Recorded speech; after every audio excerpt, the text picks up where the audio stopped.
जब भगवान नारायण का दर्शन करने के लिए बैकुंठ में पहुंचे तो जय और विजय ने बेतैन चास खिलाऊ तो मत दरिहन आतो।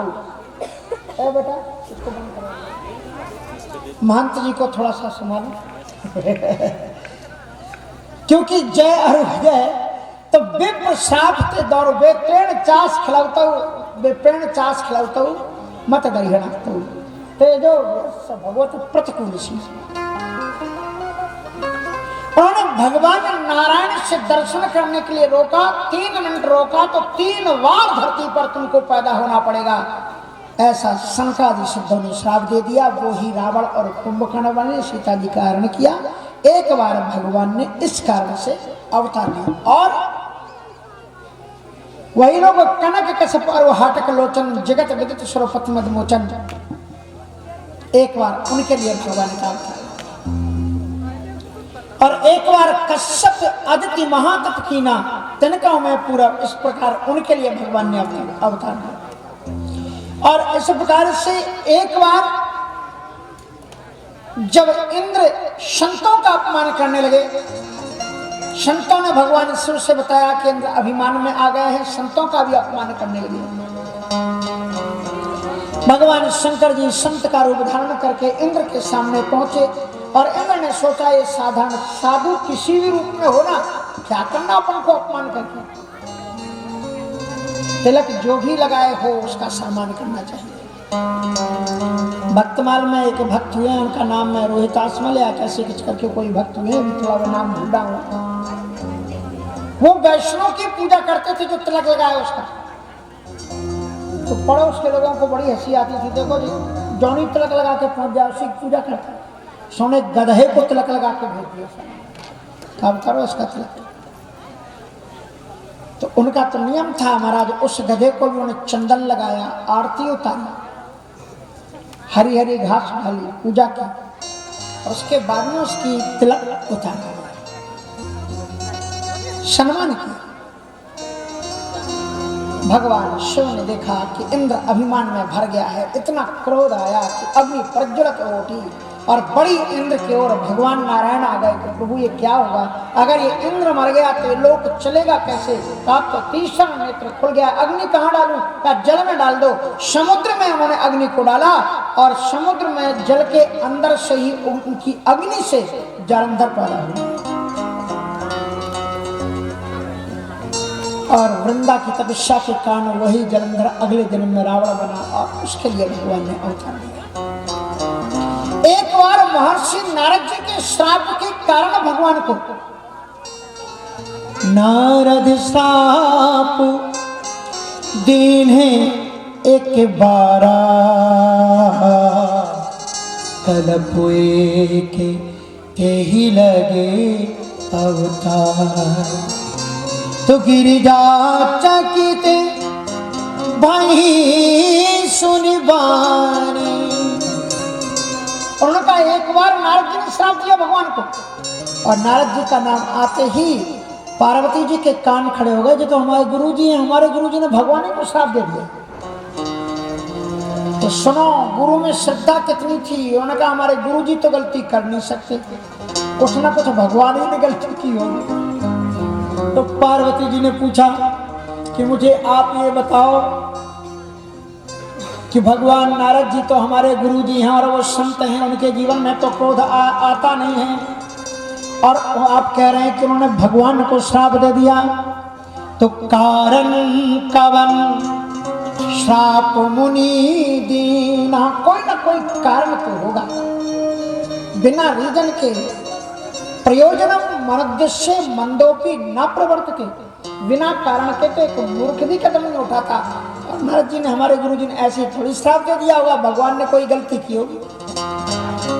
तो आप बताओ, बोले का अपराध रमापति की, रमापति क्योंकि वो मेरी साथ में रहती हैं रमा जी, लक्ष्मी जी। उनके पतिदेव ने क्या अपराध किया था, क्या अपराध रमापति की ना। और फिर वो कथा सुनाते हैं, ध्यान से सुनना। ये नारद जी की कथा है, पूरी तो हम नहीं सुनाएंगे। अभी हमारे मंच संचालक और हमारे वेदांत आश्रम सेवा ट्रस्ट के सचिव श्री मुकेश रघुवंशी जी ने कहा कि अब क्रमशः कथा, लेकिन इस बार तो हम रावण तक पहुंचेंगे। इस बार तो राम राज्य हम करवाएंगे ही।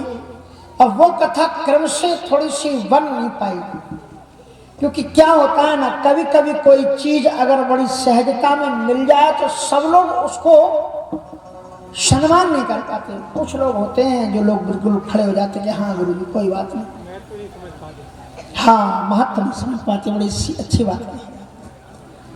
तो प्रारंभ की व्यवस्थाएं बन नहीं पाई, इसलिए कथा की रिकॉर्डिंग भी वो जो हम करना चाहते हैं ना, एक क्रम से एक एक कांड को लेकर के करेंगे। अब देखो ठाकुर जी कहाँ कराते हैं, यहीं कराते हैं, नहीं तो फिर वृंदावन में होगी। अगर आप लोगों ने ध्यान नहीं दिया तो होगी तो कहीं जरूर। तो फिर एक एक कांड करके फिर कथा व्यवस्थित होगी और पूरी यूट्यूब में प्रसारित की जाएगी। अब ये कथा आज तीसरे दिन कथा का शुभारंभ यूट्यूब चैनल में हो चुका है, इसलिए जिसके जो शुभ चिंतक जहाँ भी हो उनको बता देना। तो अब महाराज जी की स्वामी राम कमलदास वेदांती नाम का जो यूट्यूब चैनल है उसे सब्सक्राइब करें और उसको देखें। वेदांत सुधामृत में भी कथा आपको श्रवण करने के लिए मिलेगी। तो इस क्रम में तो अभी हम पूरी कथा ले जाएंगे, ताकि हमारे जजमान भी खुश होंगे कि पूरी कथा हुई, अधूरी कथा। वैसे अच्छा रहेगा, हमारे जजमान तो ऐसे कि हर बार शनि को जजमान बनाएंगे, ठीक है ना? तैयार है कि नहीं? वाह, ताली बजाओ। हाँ, बाबा जगन्नाथ दास जी महाराज की कथा उनके हमसे ही सुनेंगे खुद बैठ करके सामने। वैसे हमारा वेदांत मंडल तो आधी रात को कह दो तो तैयार रहती है सेवा में, उनकी तरफ से कोई कमी नहीं रहती। श्रीमती साधना जी, सुषमा जी ये भी बैठी हुई, और बहुत से बेचारे यज्ञ शादियों का कारण है ना, तो बहुत से लोग उपस्थित नहीं है, ये भी एक कारण बना है। तो कहने का मतलब यह है कि भगवान के दिव्य मंगलमय नारद जी का चरित्र बड़े संक्षेप में आपको सार रूप में आपको बताते हैं कि नारद जी की कथा का रहस्य क्या है। पहली बात आप सूत्र रूप में नोट करें, और पहली बात सूत्र रूप में यह है कि अभिमान अच्छे से अच्छे साधक को भी धूल में मिला देता है। इसलिए साधना में सबसे बड़ी जो बाधा है वो अभिमान है। मैं आपको बता दूं कि नारद जी जैसा समान कोई संत दूसरा है नहीं। नारद जी को संत तो कहते हैं, लेकिन भगवान के जो 24 अवतार है ना, अगर आप उनकी गिनती करोगे तो नारद जी महाराज 24 अवतारों में है, भगवान कहा जाता है। ये भगवान को भी डांट देते हैं। किसी कोई भी पुराण होगा, सारे 500 पुराण होगा तो शंकर जी आएंगे, राम जी नहीं होंगे, बीच में आ जाए बात अलग है। गणेश पुराण होगा तो गणेश जी होंगे, सारे देवता बदल जाएंगे, लेकिन कोई पुराण चाहे रामायण, कोई शास्त्र, कोई नाटक, धार्मिक नाटक बगैर नारद जी के पूरा नहीं हो सकता, चल ही नहीं सकती आगे कथा। ऐसे नारद जी भगवान के अवतार। भगवान के जो 24 अवतार हैं, जय जय, मीन, बराह, कमठ, नरहरि, बलि, वामन, परशुराम, रघुवीर, कृष्ण, कीरति, जग पावन, बुद्ध, कलंकी, व्यास, पृथु, हरि, हंस, मनवंतर, यज्ञ, शिव, हयग्रीव, ध्रुवर्धन, धन्वंतर, तो नारद आदि ये जो है 24 अवतार भगवान के। ऐसे नारद जी ने भगवान को श्राप दिया, कहां अपराध रमापति। तो आपको ये बताएं कि जरा प्रशंसकों से सावधान रहना चाहिए। नारद जी महाराज एक बार उत्तराखंड की पवित्र भूमि में अच्छी जगह देख करके तपस्या कर रहे थे,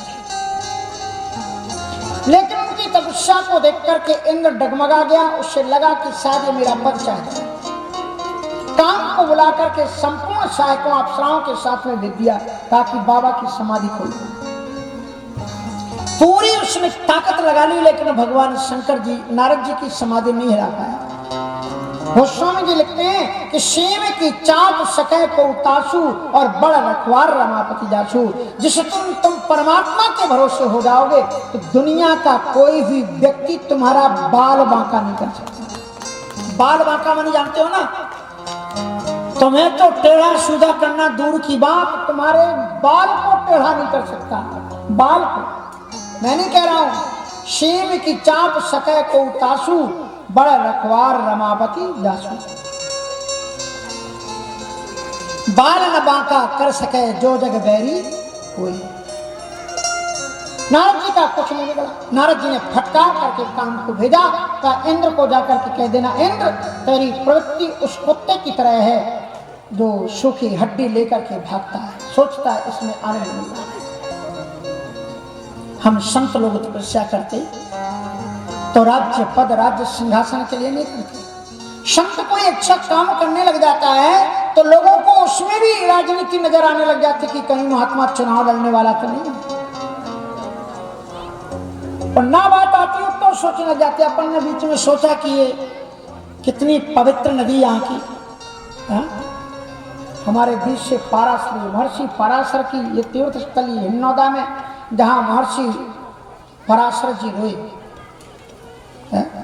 सत्यवती से बच्चे को जन्म देने के बाद में।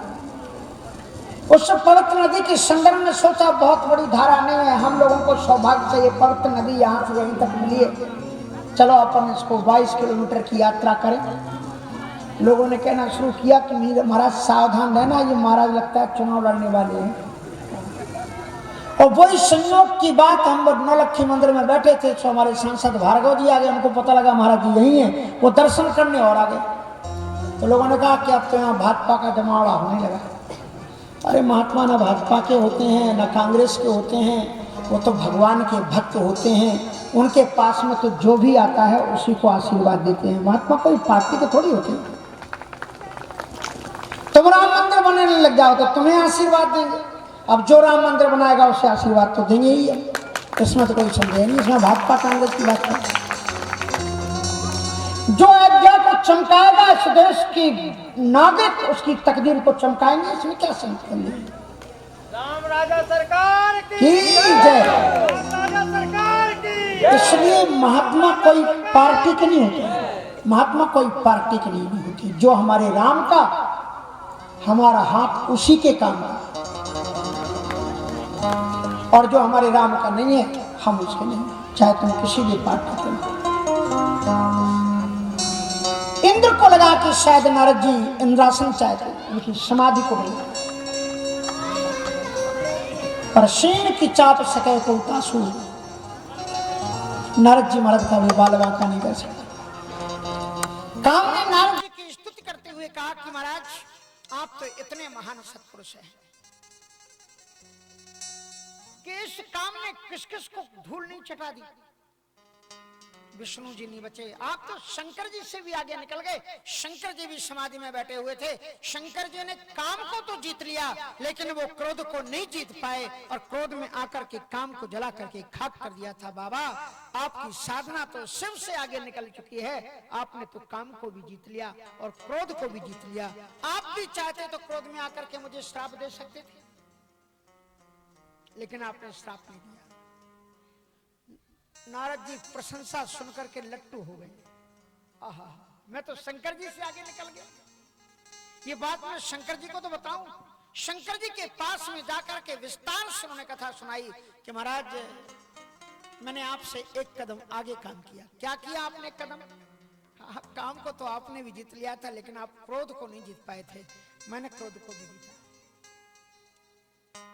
भगवान शंकर जी ने प्रशंसा की, बड़ी अच्छी बात। लेकिन नारद जी महाराज हम आपको हाथ जोड़ करके एक प्रार्थना करते हैं।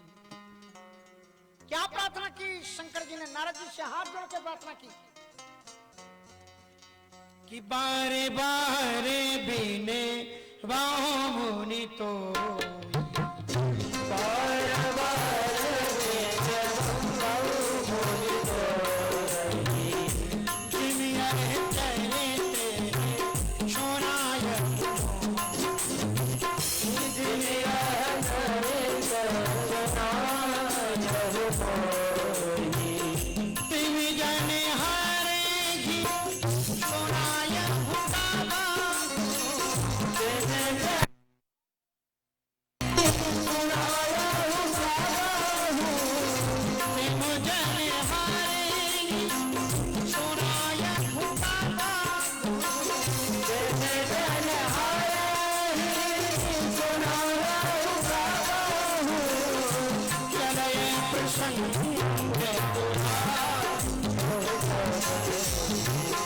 भगवान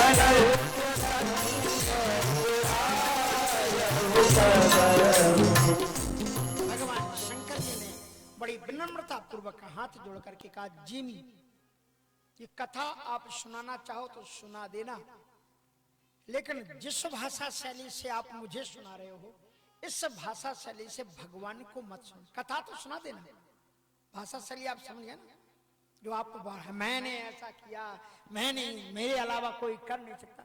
भगवान को कहना कि प्रभु आपकी कृपा से सब हुआ। अगर आपने अभिमान थोड़ा दिखा दिया तो भगवान को अभिमान अच्छा नहीं लगता।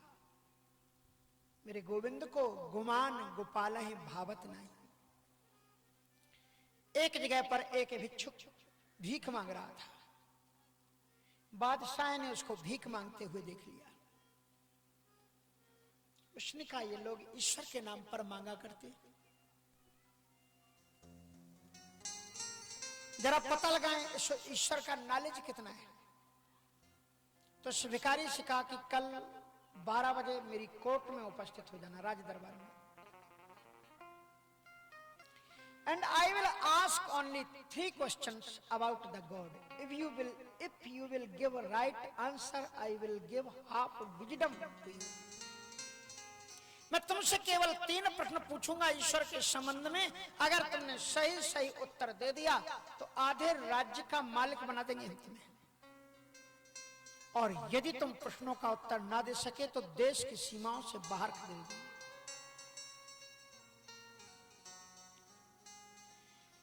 ये देश आज स्वाभिमान के साथ में आगे बढ़ रहा है। राष्ट्र भक्त जब आते हैं तभी राष्ट्र की तकदीर बढ़ती है, आगे बढ़ती है। तब पता लगता है लोगों को इस राष्ट्र की गरिमा क्या है, इसका स्वाभिमान क्या है। इस देश की गरिमा अयोध्या से है, दिल्ली से नहीं है।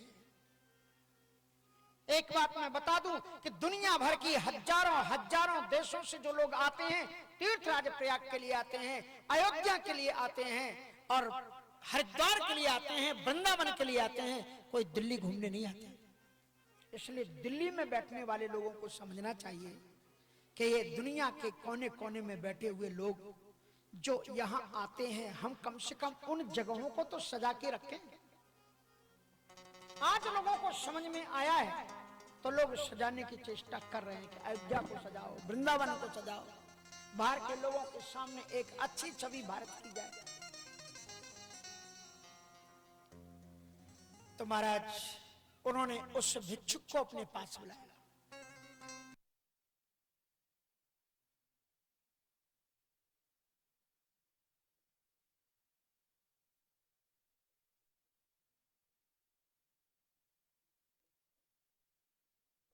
उसकी बड़ी बेटी भोजन परोस करके आई। कहा, बाबूजी भोजन कर लो। रो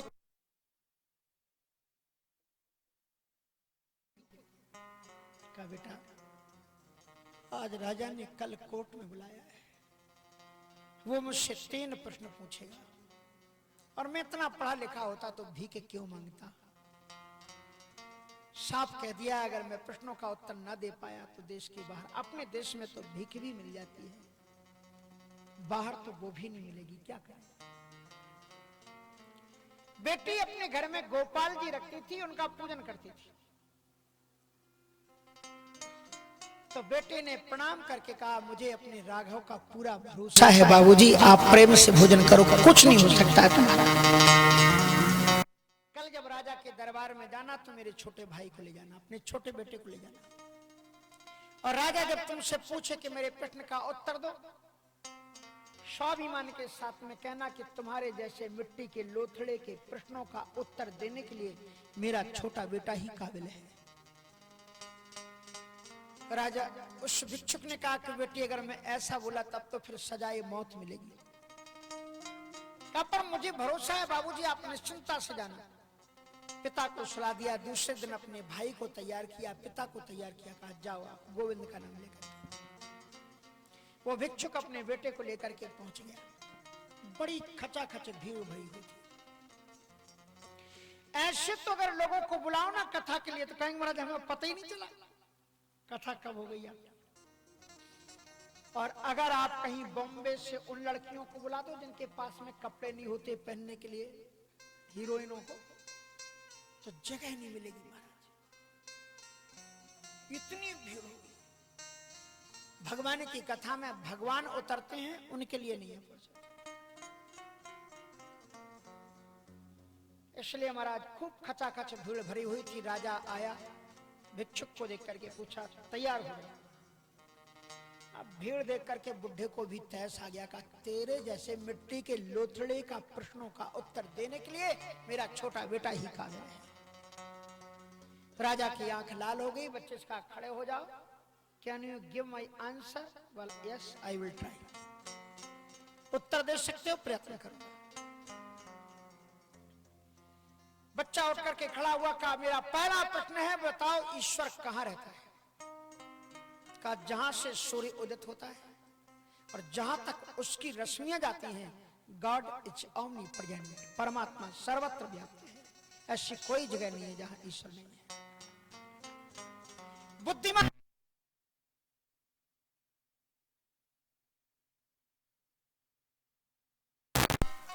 अब उसके बाद में राजा ने दूसरा प्रश्न पूछा कि बताओ ईश्वर खाता क्या है? तो बच्चे ने उत्तर दिया कि सर, ईश्वर अहंकारियों के अहंकार को खा जाता है और भक्तों के भाव का भोग लगाता है। वो तुम्हारे 56 व्यंजन नहीं खाता, तुम्हारा भाव कितना है, क्योंकि राम ही केवल प्रेम प्यारा, उसी का भोग लगाता है। लोगों ने तालियां बजाई कि बच्चे का उत्तर बिल्कुल सही है। राजा ने कहा कि बच्चे तीसरे प्रश्न का उत्तर देने के लिए तैयार हो जाओ। तो बच्चे ने हाथ जोड़ करके कहा कि सर, हम भारत देश के रहने वाले हैं। भारत देश की एक परंपरा है कि जिससे ज्ञान लिया जाता है उसे ऊपर बैठाया जाता है और जिज्ञासु को नीचे बैठना पड़ता है। श्रद्धावान लभते ज्ञानम तत्परा संयते इंद्रियाः।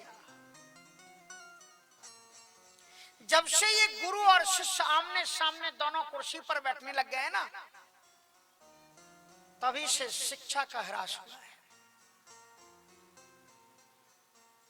अगर गुरु डांट करके, आज का टीचर डांट के चेले से बोल दे, तुम पढ़ क्यों नहीं रहे हो? कहा बाहर निकलो सर, अभी हम बताते क्यों नहीं पढ़ रहे हो, बाहर निकलो।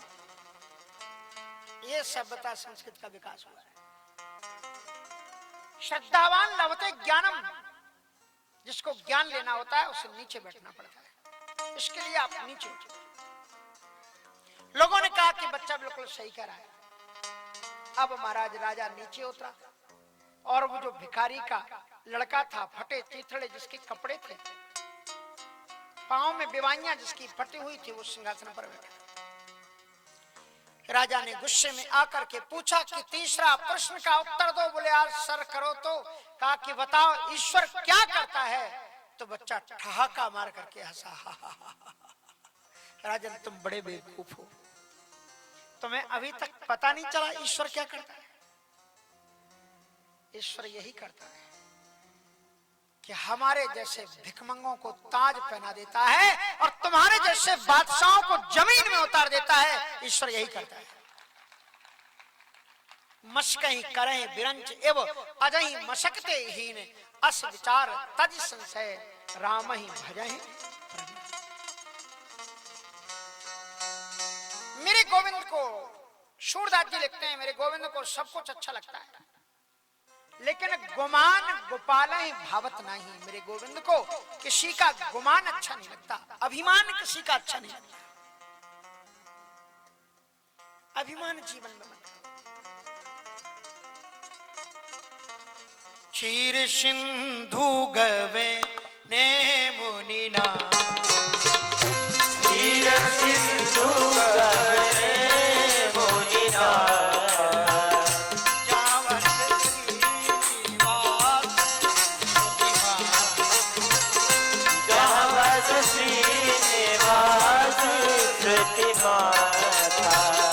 हर्षि मिले उठी रमान के तार, हर्ष मिले उठी रमान के तार, बैठे आ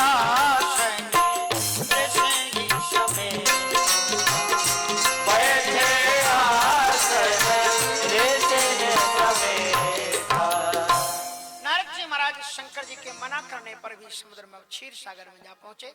भगवान नारायण ने दरवाजे पर पहुंच करके उनका वेलकम किया। आओ महाराज सिंहासन पर बैठो। भगवान का तो स्वभाव है, वो संतों को अपने से ज्यादा मानते हैं, फिर भी संत उनके बराबर में बैठते नहीं, कहते भगवान भगवान ही होता है। इसलिए गुरु को खूब सम्मान दो, खूब रिस्पेक्ट दो, गुरु को खूब मानो, श्रद्धा करो, लेकिन कभी भी भगवान के ऊपर गुरु जी का चित्र मत लगाना।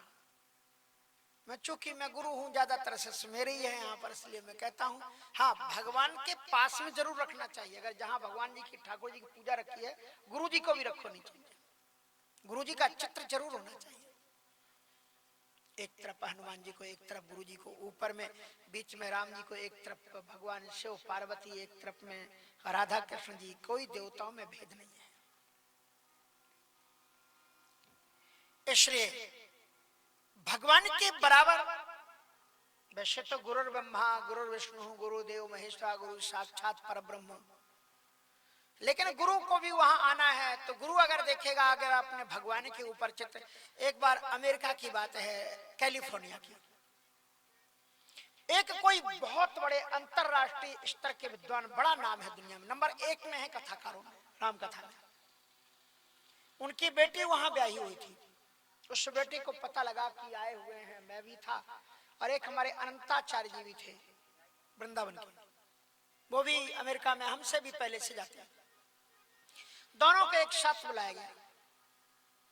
गए वहां पर, तो वहां जब गए तो उन्होंने बड़ा स्वागत किया। फिर वो पूजन घर में ले गई। पूजन घर में ले गई तो नीचे राम जी का बड़ा प्यारा मंदिर था, और जस्ट उसके ऊपर उनके पिताजी का फोटो लगा हुआ था। एक खड़ाऊ नीचे रखी, एक पांव ऐसा पांव के ऊपर रखा। मैं तो कुछ नहीं बोला, पर वो अनंताचार्य जी महाराज बड़े तेज हैं। तो उन्होंने तत्काल उनकी बेटी से पूछा, आपके गुरुजी यहाँ आए? बोले हाँ आए थे। उन्होंने ये मंदिर आपने जो बनाया देखा? बोले हाँ देखा था। ये जो आपने राम जी के ऊपर जो गुरुजी का फोटो लगाया, ये उन्होंने देखा? बोले हाँ देखा। कुछ कहा? बोले कुछ नहीं कहा। बोले हम भोजन नहीं करेंगे अपने यहाँ पर, जहाँ भगवान का अपमान है वहां पर हम भोजन नहीं करेंगे। वो भोजन नहीं किया, हमारा चलकर उठ करके चल गया। इसलिए नारद जी महाराज को भगवान ने कहा आओ बैठो, हरदम कहते थे, लेकिन तब तो नारद जी बगल में नहीं बैठते थे, सोचते थे हम तो सेवक हैं इनके। लेकिन आज उनको लगा हम तो शंकर जी से भी आगे बढ़ गए, तो बैठे आसन नारायण के साथ ही में बैठ गए। भगवान से कहा थोड़े उधर खिसको, और उनके साथ ही में आसन में बैठ गए। और उसके बाद में सुनाई उन्होंने अपनी कथा कि हमने कैसे कैसे काम को जीता। आप शंकर जी को ही बहुत मानते हो, लेकिन आप जानते हो नहीं शंकर जी ने काम को तो जीता लेकिन क्रोध को नहीं जीत पाए। हे लक्ष्मी पति, मैं तो काम को भी और क्रोध को दोनों को जीत करके आया। नारद जी की भगवान ने प्रार्थना की, तुम समशील धीर मुनि ज्ञानी, आप धैर्यशाली हो, आप मुनि हो। भगवान ने प्रार्थना करते हुए नारद जी से क्या कहा कि तुम्हारे सुमरन ते मिटहि मोह मार मद मान। अरे महाराज जी, आप तो वो देवता हो जिनको स्मरण कर लेने मात्र से काम क्रोध मद लोभ नष्ट हो जाते हैं। ये तो नारद जी समझे, इसका मतलब मैं भगवान हो गया।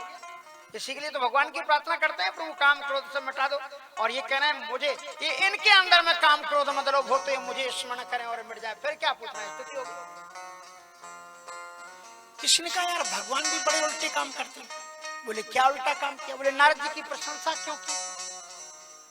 नारद जी की भगवान ने प्रशंसा इसलिए की क्योंकि जब नारद जी से, भगवान तो अंतर्यामी है, वो जान गए कि शंकर जी ने मना किया और फिर भी ये नहीं माने, आ गए हमारे पास।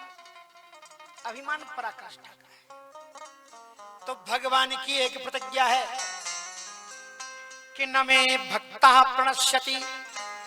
भगवत गीता में गोविंद कहते हैं जो मेरी शरणागति आ गया, जिसने कंठी पहन ली, जिसने मंत्र ले लिया, उसकी मैं गारंटी देता हूं वो पतित नहीं होने दूंगा, उसकी नैया नहीं डूबने दूंगा। न मे भक्ता। अब नारद जी महाराज अभिमान के रास्ते पर चल पड़े। तो भगवान जी कह रहे हैं ओरे अंकुरिऊ गर्भ तरु भारी, बेग सुमे डारिया हूं ऊपर। इनके हृदय में अभी अभिमान का अंकुर पैदा हुआ है। और अंकुरिव गर्भ तरु भारी, गर्भ मानी अभिमान का पौधे का अभी अंकुर फूटा है। अंकुर जानते हो ना, अंकुर और पौधे में बड़ा फर्क होता है। अंकुर वो होता है जो अभी बस जमीन से निकला है, खेतों में देखना या किसी पेड़ को दो पत्ते पहले ऊपर निकलते हैं और ऊपर में बीज चढ़ा रहता है उसका छिलका, और अंकुरित हुआ है। बेग समय डारिया हूं, मैं बहुत जल्दी इसे उखाड़ूंगा। लेकिन जो अंकुरित अभी हो रहा है, जो भी 2 पत्ते ही केवल निकले, बड़ा कोमल होता है। अगर आपने उसे तोड़ने की कोशिश की तो जड़ तो रह जाएगी, उसकी पत्तियां टूट जाएंगी। अच्छा, आप लोग तो किसान भी हो, इसमें देखो हमारा जो वेदांत आश्रम है ना, ये बीच का संगम है। संगम, इधर में शहर और इधर में गांव, दोनों का संगम है। इसलिए हमारी माताएं बहनों को कोई जरूरत नहीं कि भैया बाजार में जाने पड़े है, ते हो जाए उधर हो जाए, कुछ नहीं, सीधे डगर पकड़ के चले आओ, नगर में पहुंच जाओगे आप, भक्ति वेदांत नगर में। और इतनी व्यवस्थाएं यहाँ के लिए की गई कि महाराज ओवरब्रिज भी तैयार है, नीचे की पुलिया भी तैयार है। अब भी आप ना आओ तो भगवान ही जाने आपके बारे में। मैंने मानव का तन तुझको दुर्लभ दिया, फिर भी इंसानियत न आए तो मैं क्या करूं। भगवान कहते हैं मैंने तुझे साधन तो इतने दे दिए। तू पहले कहता था महाराज फाटक में गाड़ी खड़ी रहती है आधा घंटा एक, अब जो लेट होते तो मैं पूछता हूं अब क्या मामला है। पहले लोगों को आसान आराम से मिल जाता था कहने के लिए महाराज हम तो 1 घंटा से वहां खड़े थे गेट पर, अब तो कोई गेट ही नहीं है। इसलिए आओ कथा सुनो, ध्यान से सुनो। आवाज तो राम जी का प्राकट है, कल से राम जी की लीलाएं, अत्यंत दिव्य लीलाएं। आप जितनी बार कथा सुनोगे आपको अंतर नहीं मिलता। ऐसा नहीं कि हमारी रटी रटाई कथा हो तो वैसे ही आपको मिले, हर बार आपको थोड़ा सा अंतर मिलेगा। और अंकुरिव गर्भ तरु भारी, गर्भ का पौधा अंकुरित हुआ है। आप किसान हो तो आपने खेती में देखा होगा, जैसे आप चना मसूर गेहूं आदि बोते हो तो अच्छी चीजों को पैदा करने के लिए परिश्रम करना पड़ता है, पर बुरी चीजें अपने आप पैदा हो जाती हैं। उसमें जो होती है ना वो घास अपने आप पैदा हो जाती है, खरपतवार अपने आप, हाँ खरपतवार अपने आप पैदा हो जाता है। लेकिन वो पहले ही दिन जिस दिन अंकुर फूटते उसी दिन नहीं निकाले जाते हैं, थोड़े से 10-15 एक आध महीना आगे बढ़ जाएं ताकि आप हरियाली पकड़ पकड़ करके जड़ समेत खींच सको। पहले ही दिन नहीं उखाड़ते, नहीं तो उसमें पौधे भी चले जाएंगे, पहचान ही नहीं पाओगे। थोड़े बड़े हो जाते हैं तभी मालूम पड़ता है ये खरपतवार है ये गेहूं। थोड़ी देर देखते ना, वेट करते हैं जरा थोड़ा बढ़ जाए। भगवान ने कहा कि थोड़ा सा पानी डालूं ताकि ये अभिमान रूपी पौधा और बढ़ जाए, और जब और बढ़ जाएगा ना फिर हम अच्छी तरह से पकड़ेंगे इसको, फिर निकालेंगे। पकड़ में तो आ जाए, अभी तो पकड़ में ही नहीं आएगा, छोटा ही अंकुर है अभी। तो भगवान ने उनके अहंकार को बढ़ाने के लिए नारद जी महाराज वहां से प्रणाम करके चले, विशाल नगर का निर्माण कर दिया। और वो नगर आज भी विद्यमान है। कभी आप ऋषिकेश से ऊपर जाना गंगोत्री जमुनोत्री तरफ तो बीच में पड़ेगा आपको श्रीनगर, वहां पर 2-3 बार कथाएं अपनी हो चुकी। बिरचू मग महु नगर सतजो जन विस्तार, 100 योजन का नगर बनाया। शील निधि राजा ने अपनी राजकुमारी विश्वमोहिनी को ने दिखाया। विश्वमोहिनी के हाथ में जो बातें लिखी हुई थी बड़ी अद्भुत थी, लेकिन नारद जी के जीवन में अभिमान था, और जब तुम्हारे जीवन में अभिमान आ जाएगा तो तुम सत्य को देख नहीं पाओगे।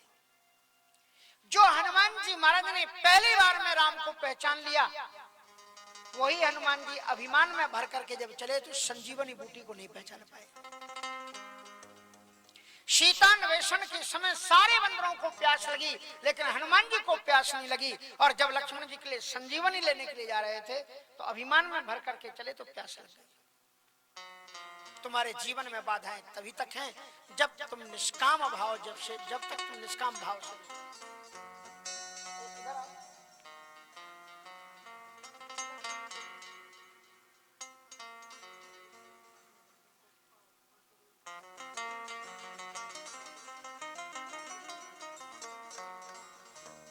उस प्रकार से भगवान ने दिव्य मंगलमय लीला की। नारद जी महाराज अभिमान के कारण जो हाथ में यथार्थ लिखा था उसे नहीं पढ़ पाए। हाथ में यह लिखा हुआ था कि कन्या जिसको अपना पति बनाएगी वो अजर अमर होगा, और नारद जी ने ये पढ़ा इसके साथ में जिसका विवाह हो जाएगा वो अजर अमर हो जाएगा। समझ में आया? नहीं आया? मैं दोबारा रिपीट करता हूं। हाथ में ये लिखा हुआ था कि जो अजर अमर है उसी के साथ इसका विवाह होगा, लेकिन उन्होंने ये सोचा कि ये विवाह कर लेगी तो अजर अमर हो जाएगा। हाथ में लिखा हुआ था कि उसे रणभूमि में कोई जीत नहीं पाता होगा, वो इसका पति है, क्योंकि वो माया है, मायापति ही इसका पति होगा। नारद जी ने ये सोचा जिसके साथ में ये विवाह कर लेगी उसे फिर कोई जीत नहीं पाएगा, ये भाग्य बदल देगी। हाथ में लिखा हुआ था कि सारी चर अचर प्राणी जिसकी सेवा करते होंगे वो इसका पति होगा। उन्होंने सोचा जिसके साथ में इसका विवाह हो जाएगा सारी दुनिया उसकी पूजा करेगी। नारद जी ने सोचा वैसे तो मैं शंकर जी से आगे बढ़ ही गया हूं, यही तीन चीज मेरे पास में नहीं है। मैं अजर अमर नहीं हूं, दुनिया मेरी पूजा नहीं करती, और मैं किसी को जीत नहीं सकता। नारद जी ने दृढ़ निश्चय किया कि मुझे इसके साथ विवाह करना चाहिए। बहुत से लोग सोचते हैं कि कन्या के साथ में विवाह की कामना जगी, काम नहीं जगा, कामना जगी। कामना ये जगी कि मैं भी विश्व विजयी हो जाऊं, मैं भी विश्व पूज्य हो जाऊं, मैं भी अमर हो जाऊं। इन तीन चीजों को वो प्राप्त करना चाहते हैं। भगवान की प्रार्थना की, भगवान प्रकट हो गए। ध्यान रखना, संत के पास में संपत्ति के रूप में 5 चीजें होती हैं। जब भी संत से मांगना तो ये 5 चीजें ही मांगना, इससे अलावा कुछ मत मांगना। मति कीरति गति पूति भलाई, जो यही जतन जहां जही आए। 5 चीजें। मति, संत के पास जाओगे तो अच्छे विचार पैदा होंगे तुम्हें। कीर्ति होगी कि ये सत्संगी प्राणी। गति मानी तुम्हारी मुक्ति होगी, सदगति होगी। भूति मानी भक्ति रूपी धन तुम्हारा जीवन में बढ़ेगा। सबसे बड़ा धन क्या है? पायो जी मैंने राम रतन धन, कथा में आपको ही मिलेगा। और भलाई, जीव मात्र के कल्याण की भावना पैदा होगी। संत से मांगना तो ये चीजें मांगना। लेकिन जिस दिन संत के भी जीवन में, किसी के भी व्यक्ति के जीवन में जब अभिमान आता है तो धीरे धीरे करके 5 चीजें चली जाती। नारद जी के जीवन में 5 चीजें थी। मति थी, ऐसी मति नारद जी की है कि कुंभकर्ण जैसे राक्षस को भी वो राम का ध्यान सिखा देते। लेकिन अभिमान के आते ही उनकी मति लुप्त हो गई।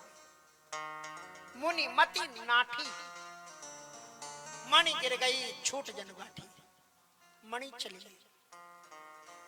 मणि क्या है? राम भगत चिंतामण सुंदर। अभिमान आएगा तो भक्ति भी आपसे चली जाएगी। और इस घटना के बाद में उनकी कीर्ति भी नष्ट हो गई। इसके बाद में नारद जी को जोकर की तरह लोग प्रस्तुत करने लगे।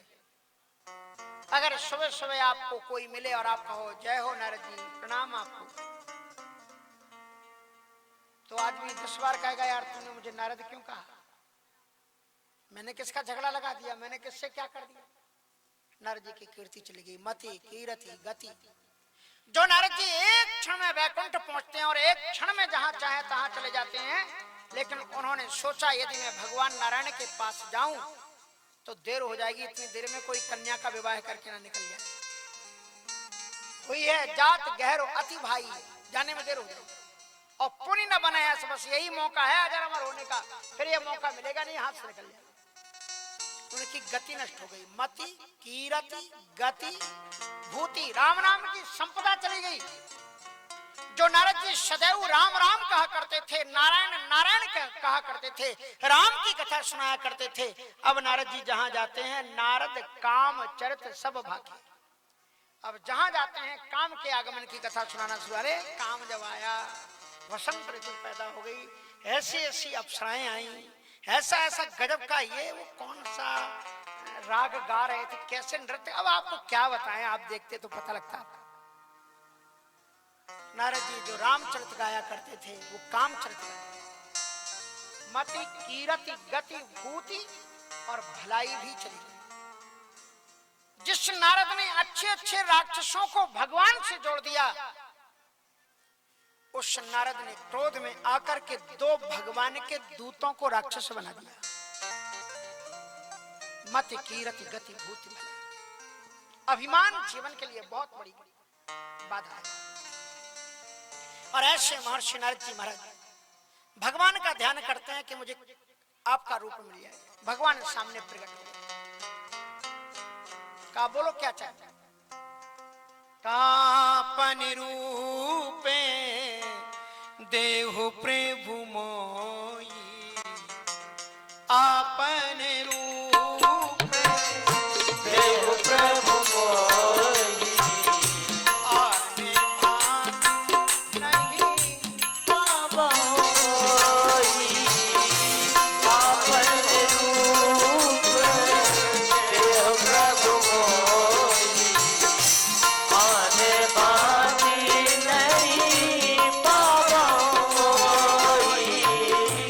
आपन रूप देह प्रभु मोई, आपन रूप देह प्रभु मोई, आने भांति नहीं पावोई, आपन रूप देह प्रभु मोई, आने भांति नहीं पावोई, आपन रूप देह प्रभु मोई, आने भांति नहीं पावोई, आपन रूप देह प्रभु मोई, आने भांति नहीं पावोई, आपन रूप देह प्रभु मोई, आने भांति नहीं पावोई। भगवान जी से बोले प्रभु जी I want your beautiful face, आपका सुंदर स्वरूप चाहिए। तो भगवान ने पूछा व्हाट फॉर, किस लिए? कहा उसको प्राप्त करने के लिए। तो भगवान मुस्कुराए, बोले उससे बचने के लिए लोग हमारा ध्यान करते हैं और तुम माया को प्राप्त करने के लिए मेरा रूप चाहते हो। गजब की बात। भगवान ने बड़ी व्यंग की भाषा में बोला कि कुपथ मांग रज व्याकुल रोगी, लेकिन वैद्य न देह सुनो मुनि जोगी। भगवान को कहा गया है भवरोग वैद्यम, आप सांसारिक रोगों को नष्ट करने के लिए सबसे बड़े डॉक्टर हो। वैद्य मानी डॉक्टर। अब जब डॉक्टर के पास हो गए हो, आ गए हो, तो फिर क्या तुम्हें चाहिए ये डॉक्टर के ऊपर छोड़ दो। जिसमें तुम्हारा हित होगा वो मैं आपको दे दूंगा। भगवान ने उनका हित करने के लिए अपना रूप भी दिया, लेकिन उन्होंने कहा कि महाराज हमारा रूप देखने का अधिकार आप जैसे जति सन्यासियों का ही है। सांसारिक लोग मेरे रूप का दर्शन नहीं कर सकते। मैं रूप तो देख दूंगा तुमको, लेकिन कोई देख नहीं पाएगा इसको, तुम ही देख पाओगे। इसलिए नारद जी जब खुद देखते थे तो उन्हें चार भुजाएं दिखाई पड़ती हैं, पीतांबर दिखाई पड़ता है, लगता है मैं तो नारायण हूं, लेकिन दूसरा कोई नहीं देख पाया। जब वहां पर गए तो नारद जान सबई शरणावा, जो वहां पर जितने भी लोग बैठे थे उन्हें नारद नारद के ही रूप में दिखलाई पड़े। लेकिन मुनिहित कारण कृपा निधाना और दीन कुरूप न जाए बखाना। मुनि के हित के लिए भगवान ने इतना भयानक बंदर बनाया वो भी गोरे मुख वाला नहीं, करुआ बनाया, काले मुख वाला लंगूरा। हाँ, मुनि इसलिए मुनि हित कारण कृपा निधाना, दीन कुरूप न जाए बखाना, मरकट बदन भयंकर जी। जिस माया को वो प्राप्त करना चाहते थे, वो माया उन्हें देखते ही गुस्सा हुई।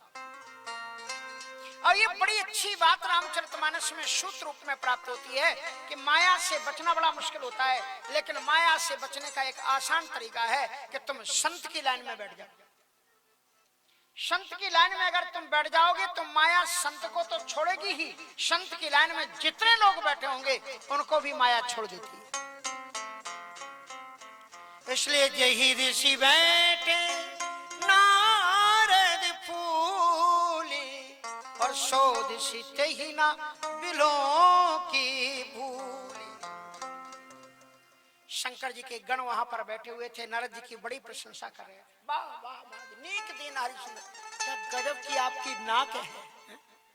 जैसे बारह भगवान की नाक थी वैसे ही आपकी नाक है। अब वो समझ रहे हैं भगवान से उपमा दे रहे हैं, वो ये नहीं कह रहे तुम्हारी सुअर जैसी नाक है। क्या गजब की आपकी कान है, जैसे गणेश जी महाराज। सोच रहे गणेश जी से, उन्हें ये पता नहीं, ये बता रहे कि तुम्हारे हाथी की तरह कान। करे कूट नारद है सुनाई, नीक दिन हरि सुंदरताई। कन्या आई, लेकिन नारद जी जिधर बैठे हुए थे उधर भूल करके भी उसने नहीं देखा। और जब नहीं देखा, कन्या चली गई, तो नारद जी बोले उनसे गल बगल, यार तुम तो कह रहे थे हम ही सबसे आगे। बोले जान दो क्या होता है, देख हम तो एक बार नजारा देख करके आएगी आप ही के पास में लौट कर, चिंता मत करो, अब आप ज्यादा कोई आई नहीं। अब देखो साहब, आप संत की कृपा का परिणाम, संत अगर क्रोध में भी आपको देख ले तो भी कृपा है। एक संत ने उस माया पर नजर डाल दी, परिणाम क्या हुआ? जो आज तक भगवान की नौकरानी थी माया, आज भगवान ने कहा कि संत दर्श जिम पातक टरई, संत ने तुम्हें देख लिया है, तुम पवित्र हो गई हो। इसलिए नारद आज भगवान खुद राजकुमार का रूप धारण करके गए, और धर नप तन तहां गए कृपाला, और कुंवर हरस मेली। और क्या हुआ मालूम है? दुल्हन ले गए लच्छी निवासा। दुल्हन की तो विदा भी हो गई, और दुल्हन चली गई बैठ करके, नारद जी वहीं बैठे अभी ऐसे इधर उधर ताक। अब उन्होंने जो शंकर जी के गण थे बोले, श्रीमान जी अब आप किस लिए बैठे हो? कह रहे थे तुम कह रहे थे ना घूम करके आएगी। का पीछे तो देखो, पत्तलें साफ, नाश्ता हो चुका है, माला गिर चुकी है, बरबधू गए, विदाई भी हो गई, और आप यही बैठे हो। अब नारद जी को जो क्रोध आया, कखड़ रखड़ तुम लोग कह रहे थे कि हम सुंदर हैं, कहां भाग रहे? नारद जी के पास में वो तो था नहीं दर्पण, पहले के साधु लोग दर्पण लेके चलते नहीं थे। सो नारद जी महाराज ने क्या किया, पास में तालाब था, उसकी काई को हटाया। मुनि जल दीख रूप निज पावा, जो रूप उनको दिया था वो पाया, देखा। कौन सा? जो नारायण का रूप ही देखा। तदपि हृदय संतोष न पावा, समझ गया मुझे काला कलूटा बंदर बनाया। इतना गुस्सा आया नारद जी को, दांत खटखटाए, दईहूं सांप की मरियां जाइए, अभी मैं जाता हूं वैकुंठ, या तो मैं सांप दे दूंगा, लेकिन हाँ भगवान है, हो सकता है उनके ऊपर सांप काम न करे हमारा, क्योंकि भगवान। तो उन्हीं के सामने अपने दुपट्टे को अपने गले में फंदा लगा करके वहीं पर आत्महत्या करूंगा, उनके सामने सारी दुनिया में जगह साई करा दूंगा। दई हो सांप की मरे हो जाई, जगत मोर उपहास कराई, दुनिया में मेरा मजाक उड़वा दिया। अब नारद जी क्रोध में भर करके चले, और क्रोध में भरा हुआ व्यक्ति भगवान तक नहीं पहुंच सकता, क्योंकि काम क्रोध मद लोभ सब नाथ नरक के पंथ। पर भगवान ने कहा मेरा भक्त नरक को चला जाए अच्छा है नहीं, इसलिए बीच ही पंथ मिले धनुजारी। भगवान बीच ही में प्रकट हो गए, बोले वेयर आर यू गोइंग ऋषि जी, कहां पधार रहे हो?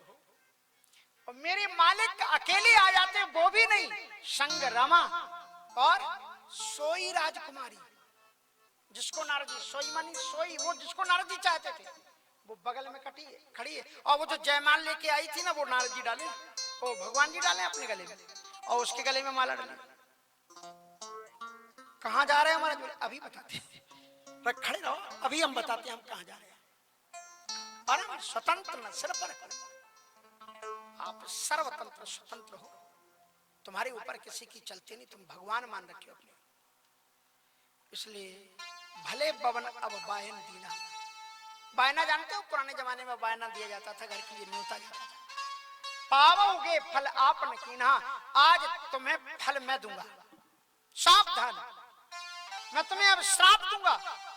भगवान ने कहा मेरे मालिक महात्मा जी, महात्माओं के पास शराब कहां से आई? बोले शराब नहीं, श्राप। कहा महाराज संतों का तो श्राप भी कल्याणकारी होता है, दे दो महाराज, ये हाथ फैला करके मांगता। तो नारद जी महाराज ने श्राप दिया। क्या श्राप दिया? पहला तो उन्होंने श्राप दिया कि जिस आप इस कन्या से विवाह करने के लिए भगवान से मनुष्य बने और इससे विवाह करने आए, इसलिए मैं तुम्हें श्राप देता हूं कि जिस रूप को धारण करके तुमने मुझे इस कन्या से वंचित किया, इस धरती में उसी मनुष्य के रूप में आपको पैदा होना पड़ेगा। धरण है पतन, मनुष्य के रूप में धरती में आपको जन्म लेना पड़ेगा। बंचू मोहि जवन धर देहा,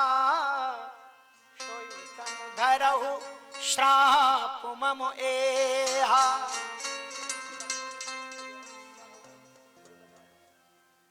बंचू मोहि जवन धर देहा, सोई तनु धरहु श्राप मम एहा।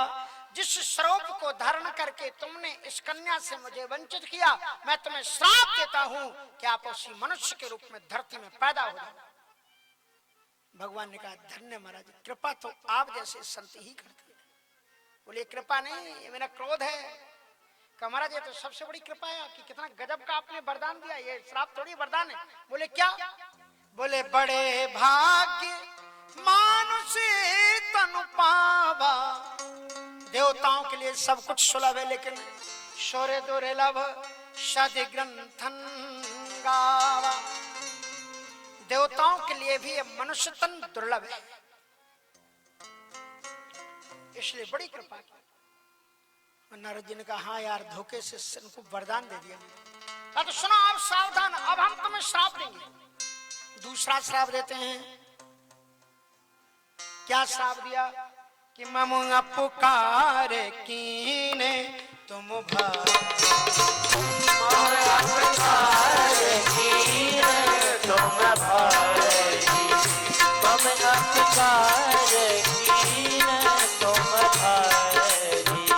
नारी विरह तुम हो नारी विरह तुम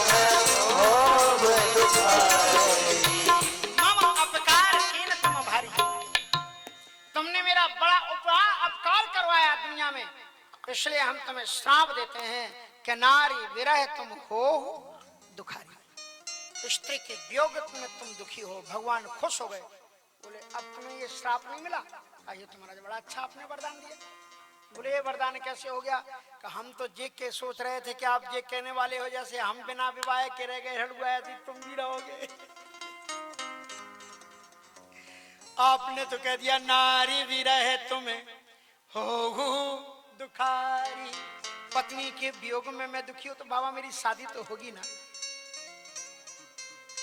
नारद ने कहा यार ये तो बड़ा गजब हो गया।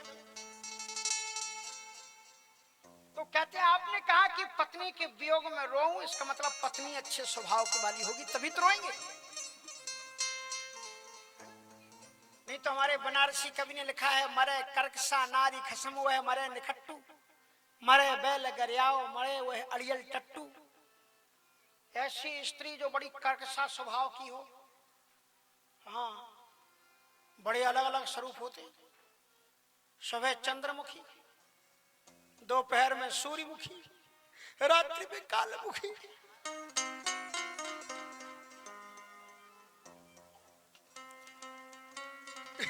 अनेकों रूप होते हैं। तो बोले महाराज ये तो आपने बड़ा अच्छा आपने वरदान दिया। उन्होंने कहा मरे कर्कशा नारी, जो नारी कर्कश स्वभाव की हो। बेचारा पति कितना थका मांदा ऑफिस से आए, आते से क्यों पड़े, तो तुम्हें पता ही नहीं है घर में क्या है क्या नहीं, बस घूमते रहते हो अन्ना बैल की तरह। हा? तो बोले ऐसी पत्नी मर जाए मत रोना, नहीं तो रोने वाले को पाप लगेगा। मैं नहीं कह रहा हूं, किसी ने कवि ने कहा है। यहाँ की थोड़ी बात बता रहा हूँ, तो बाहर की बात तो बहुत जगह जाता हूँ।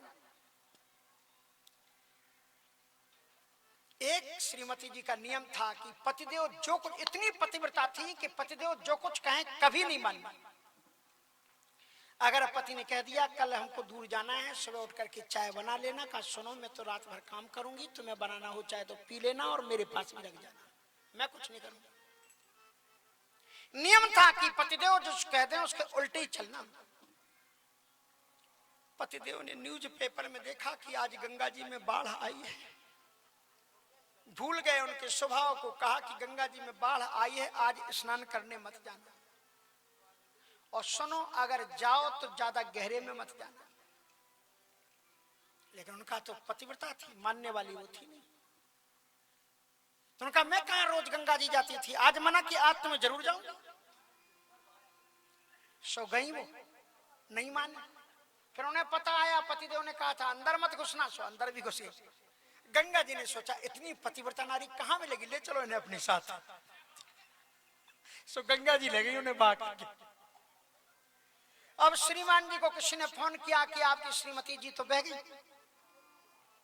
अब महाराज वो श्रीमान जी स्कूटर दबा के दौड़े दौड़े गंगा जी के घाट में आए, पत्नी को खोज रहे थे। अब पत्नी जिधर बह करके गई थी उधर नहीं, उल्टी धारा में खोज रहे थे। घाट पर खड़े हुए लोगों ने पूछा कि भैया ये तुम क्या कर रहे हो? बोले पत्नी बह गई, उन्हें खोज रहे। तो बोले जिधर बह के गई धारा बह के जा रही उधर खोजो ना। बोले ना वो कभी सीधी तो कभी वो चली नहीं, वो सीधी नहीं बह सकती, वो बही भी होंगी तो उल्टी ही बही होंगी।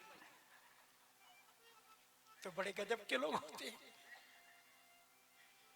लेकिन आपने तो बड़ा अच्छा वरदान दिया कि नारी विरह तुम हो दुखारी। इसका मतलब श्रीमती जी बड़े अच्छे स्वभावशील स्वभाव, अच्छी पत्नी अगर मिल जाए तो भगवान का खूब पूजन करना चाहिए। पुराने जमाने में पत्नी को प्राप्त करने के लिए तपस्या करनी पड़ती थी लोगों को।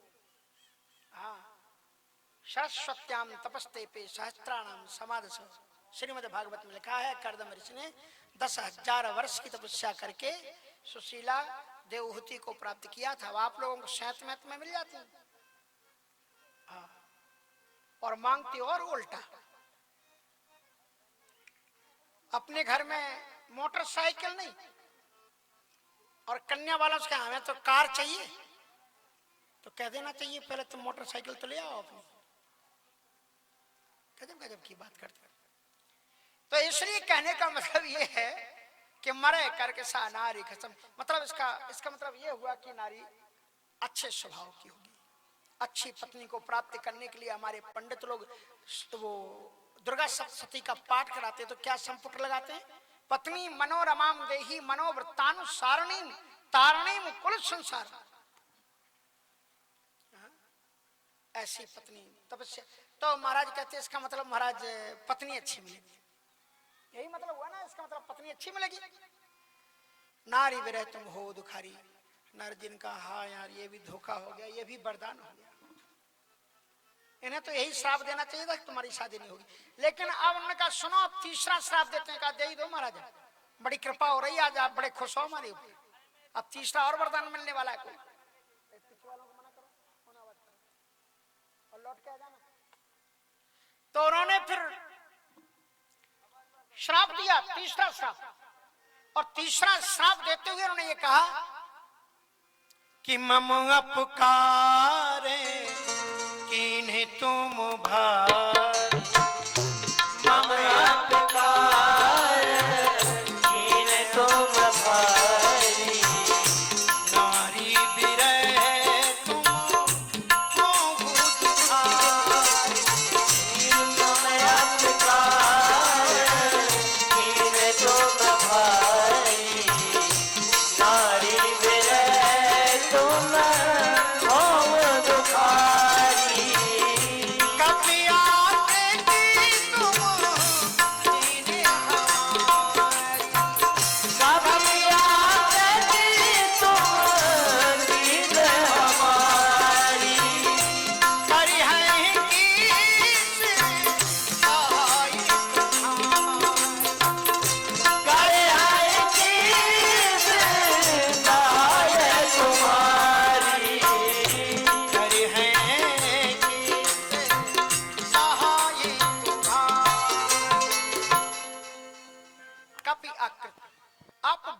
सबसे ज्यादा निकम्मा समझते हो, हमें बंदर बना दिया।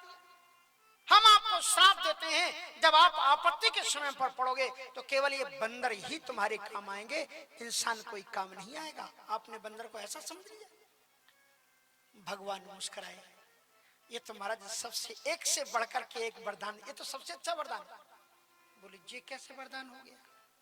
कहा कि महाराज शास्त्रों में ये लिखा है कि जब व्यक्ति आपत्ति में पड़ता है तो सोदरोपी विमुच्यति, सगा भाई भी उसका साथ छोड़ देता है। और आप कह रहे बंदर हमारी सहायता करेंगे? बंदर तो महाराज इतने अच्छे। आप ये बताओ कि आज लोग कुत्तों को पालते हैं, और राम जी ने बंदरों को, कुत्तों की सेना क्यों नहीं बनाई? बंदरों की सेना क्यों बनाई? इसलिए कुत्तों की सेना नहीं बनाई क्योंकि उनमें आपस में संगठन नहीं होता है। एक कुत्ता दरवाजे से निकले तो वेलकम नहीं कहेगा, खाया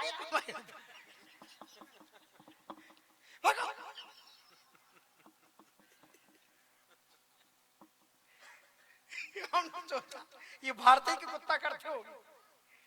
अमेरिका में देखा छुट्टे तो कोई घूमते नहीं, अपने अपने घर में बंधे रहते हैं। चारों तरफ से वो घर के बाहर में वो लकड़ी का वो बना रहता है, थोड़ी थोड़ी सी छेद होते हैं उसमें। अगर कोई व्यक्ति कुत्ते को घुमाने के लिए, लोग वॉक करने के लिए निकलते ना बांध के, तो अंदर वाला उसकी सुगंध में भोंकता है, भग जा देख लेंगे तुम्हें। हाँ। मतलब ये, लेकिन बंदर में क्या विशेषता है? एक बंदर को आप छेड़ करके देखो, सारे बंदर इकट्ठे हो जाएंगे। इसलिए राम जी ने कपि आकृत तुम कीन हमारी, करे है कि सहाय तुम्हारी। भगवान ने कहा ये सबसे अच्छा वरदान है।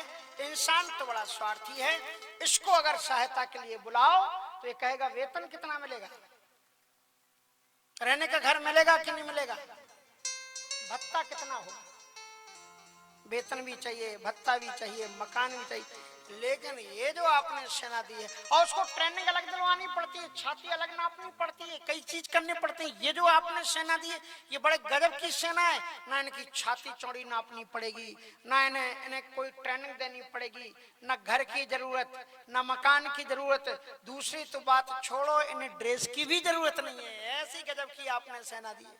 और अस्त्र शस्त्र भी नहीं देने पड़ेंगे, खुद ही पहाड़ उठा उठा करके ऐसे चटकाएंगे। शैल समूह ढाहा, क्या गजब की सेना दी। अरे नारद जी ने कहा तो सब उल्टे ही हो रहा है, चुप हो जाओ। सो नारद जी ने कहा अब श्राप देना बंद करो, नहीं पता नहीं क्या क्या दे जाएंगे इनको। सो नारद जी महाराज हो गए चुप। तब हरि माया दूर निवारी, और नहीं ता रमा न राजकुमारी, अति सभीत नारद हरि चरण। नारद जी रो उठे, चरणों को पकड़ लिया। मेरे गोविंद, जिनकी मैंने उपासना की, जिनकी मैंने भक्ति की, उन्हीं को मैंने श्राप दिया। ऐसी कृपा करो कि मेरा श्राप नष्ट हो जाए। तो भगवान ने कहा नारद जी आप अपनी इच्छा से मुझे खूब नचाते हो, ये भक्त लोग जब चाहते तो वैसे नचाते हो। अब मैंने जरा अपनी इच्छा से आपसे कुछ करवा लिया तो हो जाने दो। मम इच्छा कहे दीन दयाला, ये जो तुमने श्राप दिए ना ये सब मेरी इच्छा से हुआ है। इसलिए आप अपने आप को कर्ता मानो ही मत। जब भी तुम्हारे जीवन में कोई दुख आए, कोई रोग आए, तो पहले उसकी जड़ में जाने की कोशिश करना। जड़ में जाओ और जड़ में तलाशो कि गलती कहां से हुई। और तब भगवान ने बताया कि नारद जी आपने गलती जहां की है उसका सुधार करो। क्या गलती की? कि शंकर जैसा त्रिपुरारी देवता त्रिभुवन में कोई नहीं है, और उसने तुम्हें हाथ जोड़ करके समझाया कि ये बात आप नारायण को मत कहना, और आपने उनसे भी बड़ा अपने आप को समझ लिया। अरे नारद जी तुम 100 जन्मों तक उनके चरण की धूल के बराबर नहीं हो सकते। इसलिए जपहु जाए सत्य शंकर नाम, जपहु जाए शंकर नाम, जपहु जाए शंकर सतनाम, जपहु जाए शंकर सतनाम। हुई है हृदय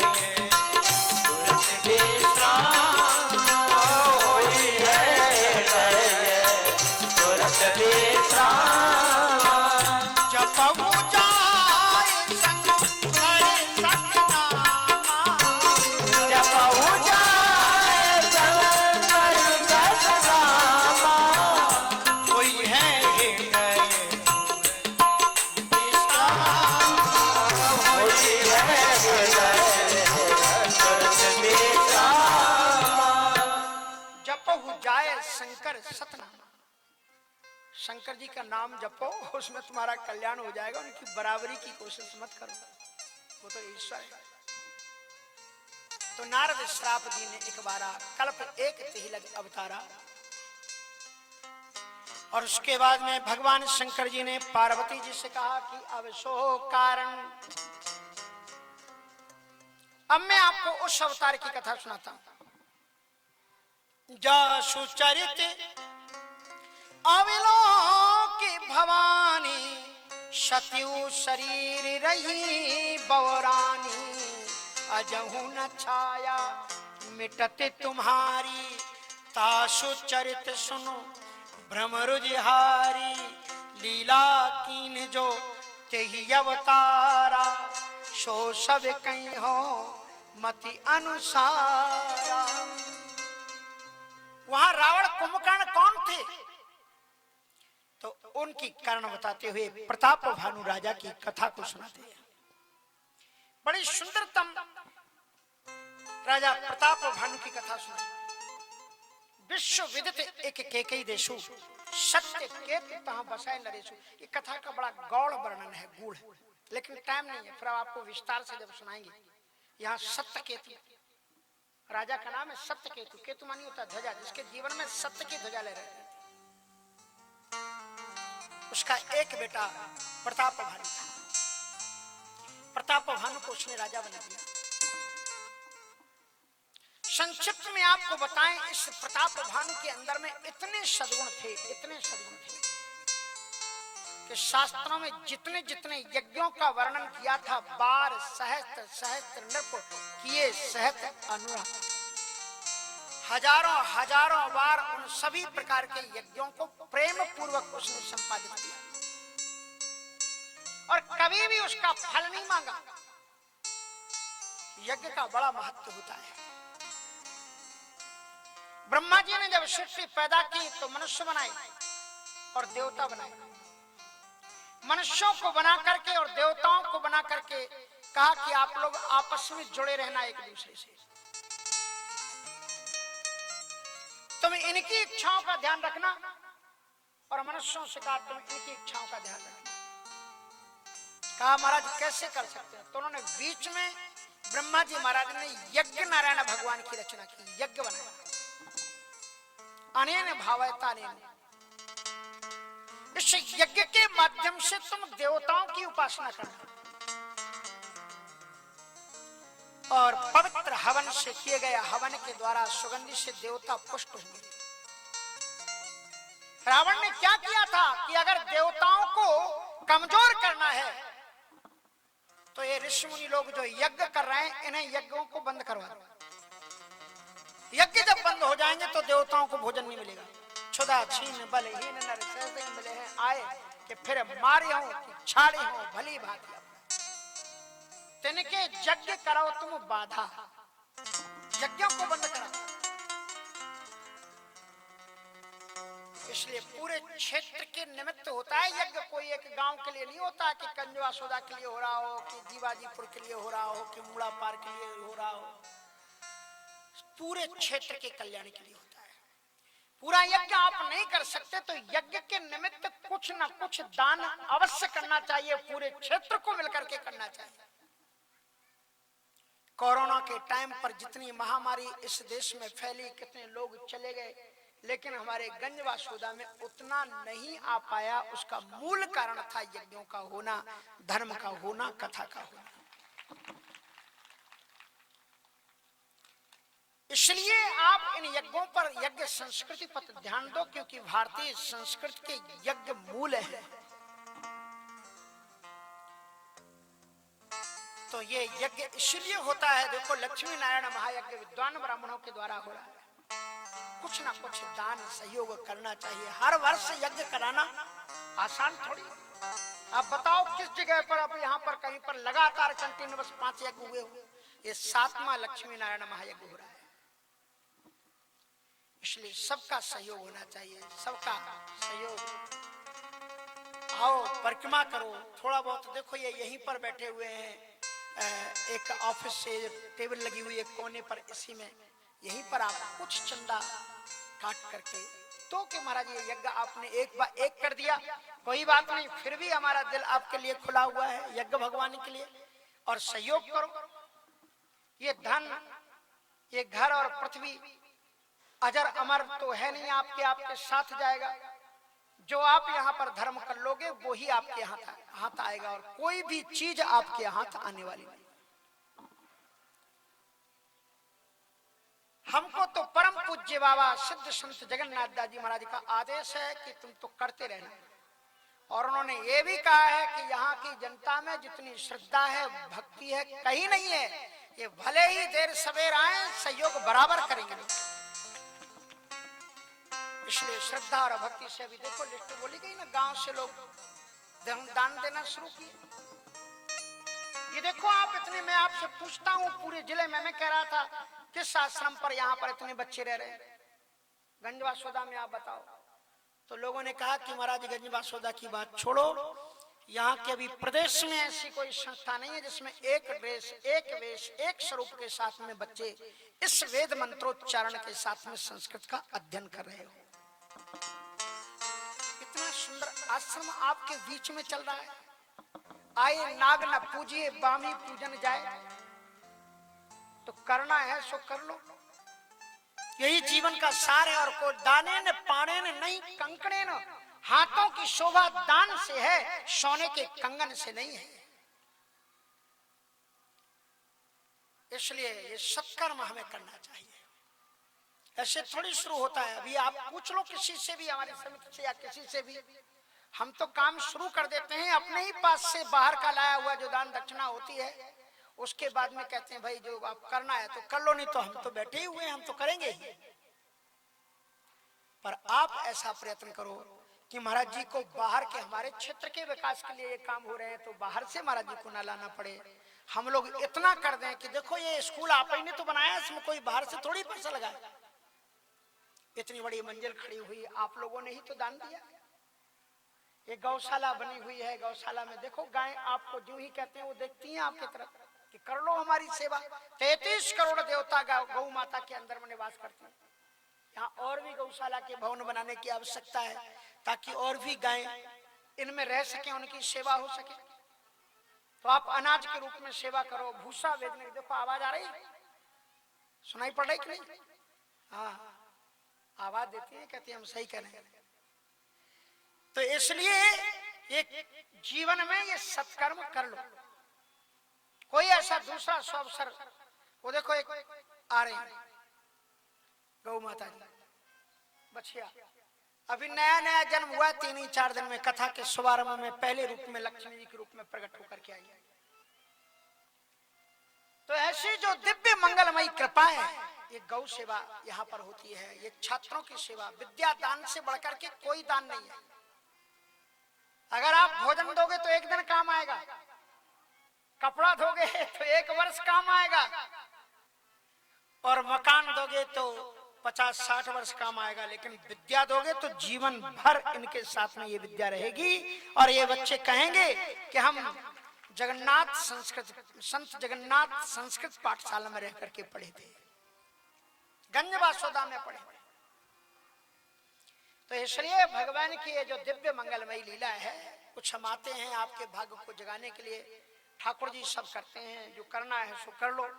अभी भी कमरों में आवश्यकता है, जजमान अभी भी जगह देखते हैं। अभी केवल 2 दिन का ही हवन निकला है, 1 दिन तो पूजन में ही निकला है। अभी भी लोग चाहें तो यज्ञ में जजमान भी बन सकते हैं। सह जजमान की ज्यादा राशि नहीं है, केवल 11,000 रुपए। वो 11,000 रुपए केवल हवन में नहीं लगते, वो सारी चीजें, मंडप बनता है, ब्राह्मणों की सेवा होती है, अतिथियों की, संतों की सारी सेवा में आपका थोड़ा थोड़ा उस सब में लगता है। नहीं भी बैठ सको तो भी आपको आकर के देना चाहिए। कथा में भी आप जजमान बन सकते हो। अभी इस तरफ तो ये स्कूल केवल बना है, अभी बच्चों को उसी में सोना पड़ता है, और फिर सामान बटोर करके उसी में फिर बैठ करके पढ़ना पड़ता है। उसी में शिक्षक रह रहे हैं और उसी में विद्यार्थी रह रहे हैं। उन्हीं के ठीक सामने इधर की जगह में छात्रावास भी बनना है, इतनी ही बड़ी बिल्डिंग, ताकि छात्रों को रहने के लिए अलग जगह व्यवस्थित हो सके। आप सबका जैसे जैसे अभी एक भव्यतम राम मंदिर का निर्माण होगा, तो लगभग उसकी गुम्बद 1 से 8 फुट ऊंची होगी धरती पर। दूर से लोगों को दिखाई पड़ेगा कि ये वेदांत आश्रम का श्री राम मंदिर है। हाँ, ताली बजा लो, करना आप ही को है दोनों हाथों से। हम तो केवल प्रवचन करेंगे, करना आपको है। इसलिए आप अपना साथी हाथ बढ़ाना। वीर तुम बढ़े चलो, धीर तुम बढ़े चलो, सामने पहाड़ हो, सिंह की दहाड़ हो, वीर तुम झुको नहीं। बढ़ते रहो। ये सद्धर्म, ये जो आ जाएगा ना, यही आपके काम आएगा। आपके पुरखे देख रहे होंगे कि हमारी संतानों को हमने जो संस्कार दिए थे, वो हमारे बेटे बहू आज कथा में बैठे हुए हैं। आज हमारा धन ये कथा में लगा रहे हैं। स्वर्ग में बैठे हुए पितर प्रसन्न हो जाते हैं। फाल्गुनस्या मले पक्षे द्वादशों हम पयोव्रता। फाल्गुन मास की कथा जीवन को धन्य करने वाली होती है। जीवन में सवरंग भर जाते हैं, वसंत ऋतु की बाहर आ जाते हैं। ऐसा ये मंगलमय पर्व है, समय है। बहती हुई गंगा में हाथ धो लो, बार बार आपको अवसर मिलने वाला नहीं है। तो महाराज, उस राजा ने बहुत से यज्ञ किए, कभी कुछ मांगा नहीं। उसने बहुत विशाल एक युद्ध किया, सारे राजाओं को जीता। एक राजा हार गया था और हारने के बाद में वो नगर नहीं गया, कपटी मुनि बनकर के जंगल में तपस्या करने लगा। और उसके साथी ने सुअर बनकर के राजा को भुलाया। उसको शिकार के पीछे महाराज वो गए। परिणाम ये देखो कि बीच में वो तो लुप्त हो गया वो सुअर, लेकिन राजा प्यास से तड़फड़ाया हुआ, भटकता हुआ उसी कपटी मुनि के आश्रम पर पहुंच गया। उसने पहचान लिया। कथा बड़ी लंबी है, हम विस्तार आपको ज्यादा देना नहीं चाहते। उस राजा के पास में, उस कपटी मुनि के पास में राजा प्रताप भानु पहुंचे। उसने स्वागत किया। उसका जो दोस्त था मायावी, उसने बड़ा छल कपट उसको आता था। उसने राजा को व्यामोह किया और ये कहा कि देखो, तुम्हारे जीवन में बहुत सुख है, अब तुम जो चाहो मांग सकते हो। तो राजा ने उस कपटी मुनि से 6 वरदान मांगे। किसी से भी वरदान आपको वो मांगना चाहिए जो आपको मिल जाए। और क्या वरदान मांगे कि जरा मरण दुख रहते तन, समर्जित है जन को, एक छत्र रिपुहीन मही, राज कलप सत हो। उसने कहा मेरे जीवन में बुढ़ापा ना आए। दूसरा वरदान मांगा कि मेरी मौत ना हो। तीसरा वरदान मांगा कि शरीर में कोई रोग ना हो। चौथा वरदान मांगा कि रणभूमि में मुझे कोई पराजित ना कर सके। और दुनिया भर का अकेला एक छत्रपति सम्राट मैं ही बनूं, दूसरा कोई राजा छत्र धारण करके न चले। कोई भी दुश्मन मेरा दुनिया में ना हो। और ऐसा राज्य 100 कल्पों तक चले। 100 कल्पों तक ब्रह्मा विष्णु महेश भी नहीं रहते। कपटी मुनि खूब मुस्कुराया, कहा हाँ बेटा, कुछ नहीं होगा। मैं तुम्हें वरदान देता हूं, अब तुम्हें कोई नहीं मार सकता। जो विधि हरिहर, जो हरिहर कोपे मन माही। अगर शंकर जी और विष्णु जी भी कुपित हो जाएं तो भी अब तुम्हारा कुछ बिगड़ने वाला नहीं। लेकिन एक बात का ध्यान रखना, ये ब्राह्मण जो होते हैं ना, जिनके कोप न को रखवाला, अगर वो कुपित हो जाए तो भगवान भी नहीं बचा सकते। इसलिए जो विप्रण बस करहु नरेशा, तो तू बस विधि विष्णु महेश। अगर ब्राह्मणों को तुमने बस में कर लिया तो ब्रह्मा विष्णु महेश सब तुम्हारे बस में। कैसे करें महाराज उनको बस में? तो महाराज भंडारा कराओ चकाचक, खूब दक्षिणा दो, बस ब्राह्मण खुश। महाराज और एक बात बताऊं, मैं इतना सुंदर भोजन बनाना जानता हूं कि मैं अगर भोजन परोस के खिला दूं मेरा बनाया हुआ, तो ब्राह्मण बस में हो जाएंगे। लेकिन अब क्या है, मैं इतना बड़ा तपस्वी महात्मा त्यागी हूं, मैं किसी के घर जाता नहीं। आज लगे अब जबते भयऊ काऊ के ग्रह गाम न गए। जब से मैं पैदा हुआ हूं किसी घर गया नहीं। राजा पड़ गए चक्कर में, बोले महाराज चरणों में पड़ गए। महाराज अब आप किसी के लिए नहीं गए, मैं तो आपका चेला हूं। मेरे लिए तो आप जरूर जाना। आप तुम नहीं मानते हो तो हम आ जाएंगे, तुम अभी जाओ। रात को वहां पर सुलाया, माया के द्वारा उनको सोते सोते में ही पहुंचा दिया नगर। राजा चक्कर में पड़ गया कि इतने 70 योजन नगर, 280 किलोमीटर रात रात में सोते में पहुंचा दिया। शोर ने कहा कि जब मैं आऊं तभी आना। राजा महाराज वो कपटी मुनि गया और उसने ऐसा भोजन बनाया, विविध मृगन कर आमिष रांधा, तही मह विप्रमा से खल साधा। तमाम पशु पक्षियों को मांस मिलाकर के उसने विभिन्न प्रकार के व्यंजन तैयार किए। और अगर पशु पक्षियों का मांस मिलाता तो ठीक था। तही मह विप्रमा से खल साधा, एक ब्राह्मण को मार करके उसका भी मांस उसमें डाल दिया। सारे ब्राह्मणों को बुलाया गया था पत्तल में। ब्राह्मण को गुस्सा कब आता है मालूम?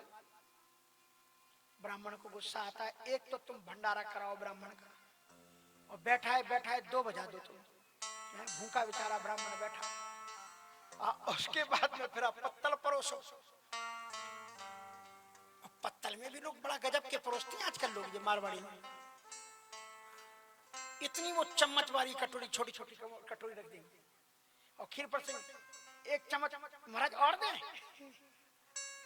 अरे महाराज थाली भर भर के हम लोग गोपा मंदिर रहते थे, 10-10, 20-20 थाली पी जाए और तुम 2 चम्मच परोस करके। एक हमारे साथ में एक पहले बड़े अच्छे महात्मा चलते थे कोठारी, उनको जो खाना जानता है वो बनाना भी जानता है। गाड़ी में जब वो चले और बैगन कहीं दिख जाए तो देखते सही कहते महाराज जी बैगन बहुत अच्छे हैं। तो हम क्या करें? बोले अगर आप ले लो तो फिर जाते दाल बाटी बनेगी। हमारे साथ में फंस गए महाराष्ट्र में, गए वहां पर। अब वहां तो मारवाड़ी लोग थे, कथा चल रही थी। अब भोजन हुआ तो एकदम पतली कागज जैसी रोटी, शुरू में 1 रोटी परोसी और दूसरे में 1 रोटी और, महाराज जी रोटी दे। अब कितना बोलेंगे? 3-4 तक बोल पाएंगे, कितना बोलेंगे? अब उसके बाद में महाराज शाम जब हुई तो 2 दिन बाद, 2 दिन तक तो उन्होंने बर्दाश्त किया कोठारी जी ने। 2 दिन बाद शाम को आए, बोले महाराज जी अगर आपकी आज्ञा होती तो हम लोग दाल बाटी बना लेते। हम कहा क्यों? बोले थोड़ा सा स्वादिष्ट भोजन हमारे मन का नहीं बन रहा है। तो उनके साथ में एक और महात्मा त्यागी जी रहते थे, उनको बुलाया। हमने कहा असली मांजरा बताओ, मामला क्या है, भोजन क्यों नहीं अच्छा लग रहा है? बोले महाराज जी क्या है कि उनका 10-12 फुलके से तो स्टार्टिंग होती है, नींव भर आती है, वो दूसरे में ही पूछने लग जाते हैं कि 1 रोटी और दे। अरे हमने कहा ये मामला है। अब वो सीमा राठी जी थी उसका प्रबंध देखने वाली, मैंने उनको बुलाया। हमने कहा ऐसा है कि जी फुलका तुम्हारे चलेगी नहीं। तो बोले महाराज तो क्या अभी तक ये भूखे थे? हमने कहा थे ना, तभी तो बता रहे। अरे महाराज बड़ा अपराध हो गया। तो हमने कहा एक काम करो कि इनको जब फुलका परोसा करो तो 4 पहले दे दो शुरू में ही, फिर 4 दोबारा दे दो, उसके बाद में 2-2 से पूछो। उस दिन महाराज ऐसे किया गया, बिना ही पूछे 4, दोबारा में फिर 4। शाम को आए पेट पर हाथ फेरते हुए कोठारी जी, महाराज मजा आ गया, आज प्रसाद बड़ा अच्छा बना। हाँ खिलाने के लिए। अब महाराज ब्राह्मण को 2 बजे तक तुमने भूखे बैठाया और उसके बाद में पत्तल परोस गई, जय बोल गई, लक्ष्मी नारायण महायज्ञ की जय। और उसके बाद में महाराज ठहरो कुछ गड़बड़ है। 2 तो तुमने पहले बजा दिए, आधा घंटा जय में लगा दी, अब कह रहे कुछ गड़बड़ है। बोले अब क्या गड़बड़ है? वो भी गड़बड़ी ऐसी सुनाई कि महाराज सुनते ही गुस्सा आ गया ब्राह्मणों को। बोले महाराज ठहरो, भई आकाशवाणी ते काना विप्रवृंद उठ उठ ग्रह जाहू, है बड़ा हानि अन्न जन खाहू, ये अन्न धोखे से खा मत लेना, क्योंकि भयउ रसोई भूसुर मासू। इस रसोई में ब्राह्मण का मांस है। शब्द उठे माने विश्वास। सब ब्राह्मणों ने आकाशवाणी का विश्वास किया। ये आकाशवाणी किसने की थी? देवताओं ने नहीं की थी, ध्यान रखना। तो उसी कपटी राजा ने ही आकाशवाणी करवाई, क्योंकि उस कपटी राजा का उद्देश्य ब्राह्मणों को धर्मभ्रष्ट करना नहीं था। उसका उद्देश्य केवल इतना था कि ब्राह्मण कुपित होकर के श्राप दे दें और इस श्राप से अपने आप मर जाएगा। और ब्राह्मण को श्राप कब आएगा? बोले जब ये भूखे होंगे। सोई महाराज जहां से थाली उनके सामने आप खा नहीं सकते तो उनको कहा राजा ठहरो, ब्राह्मणों ने गुस्से में खड़े होकर के जल आचमन के लिए लिया था, जो जन वही लेकर के खड़े हुए कि ईश्वरी राखा धर्म हमारा, ईश्वरी राखा धर्म हमारा, जय है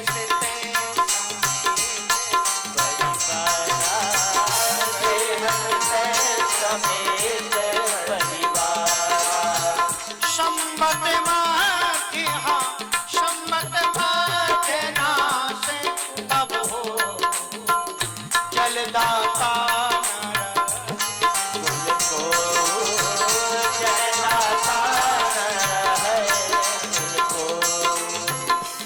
सावधान, तुम 1 वर्ष के अंदर हमें धर्म भ्रष्ट करना चाहते थे।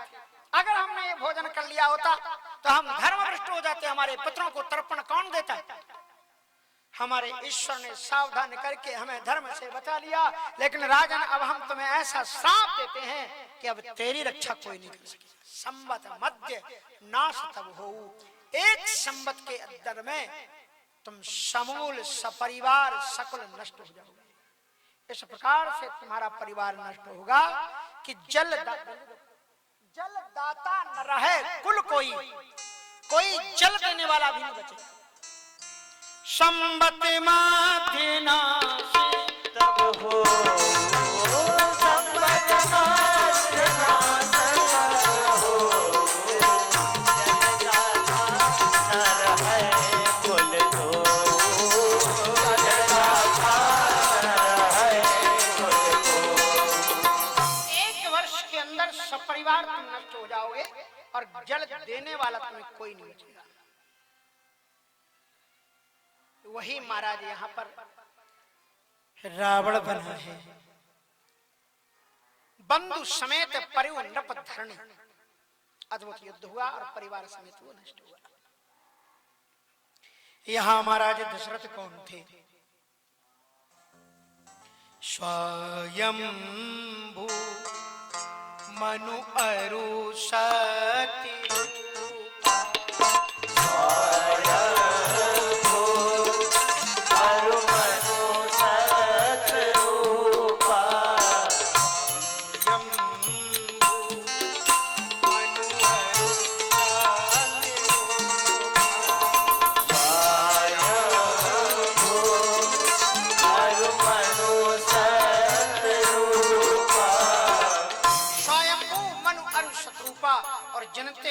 नर सृष्टि अनुपा। स्वयंभू मनु की तपस्या का वर्णन किया। मनु से बढ़कर के दूसरा कोई राजा हुआ नहीं जिन्होंने मनु स्मृति को लिखा है। अर्थ धर्म काम मोक्ष जीवन उनके हाथ में रखे हुए। अर्थ धर्म कामादि सुख सेवय समय नरेश। अर्थ धर्म कामादि सुखों को समय समय पर सेवन करते थे। ये श्लोक ये बताता है कि समय पर पैसा भी कमाओ, लेकिन जब धर्म आए तो धर्म भी करो। एक श्लोक हमें बचपन से पढ़ाया जाता था, विद्या ददाति विनयम विनयाद्याति पात्रता। विद्या से विनम्रता आती है, विनम्रता से योग्यता आती है। विद्या ददाति विनयम विनयाद्याति पात्रता पात्रा धनमापनोति। और जब योग्यता आ जाएगी तो उससे धन आ जाएगा। लेकिन लोग सोचते हैं धन आ गया तो सुख आ गया। एक स्टेप लोग भूल जाते हैं। इस श्लोक को आगे पढ़ो, क्या है आगे बोलो जी संतोष जी। विद्या ददाति विनयम विनयाद्याति पात्रताम पात्रा धनमापनोति धनात् धर्मा तथा सुख। धन के द्वारा क्या करो? धर्म करो, उससे सुख मिलेगा। रुपए पैसे से धर्म सुख नहीं खरीद सकते। धर्म करो। जब ये यज्ञ होता है ये किस लिए होता है? आपने जो अनाज पैदा किया, पहले लोग हवन करते थे, नहीं करते थे, तो अब इसमें ला करके डाल जाओ कि महाराज जब ये भंडारा होने दो, चकाचक चलने दो, बुनियाद जाति अब धनात् धर्म, धन के द्वारा धर्म करो। तथा सुखम अर्थ धर्म कामादि सुख सेवय समय नरेश, अर्थ धर्म कामादि को समय समय पर सब करना चाहिए। तो महाराज ऐसे मनु जी महाराज के जीवन का एक बड़ा प्यारा दृश्य है कि एक दिन राजा बड़े चिंतित हुए और अपने सिर को ठोक ठोक करके रोने लगे।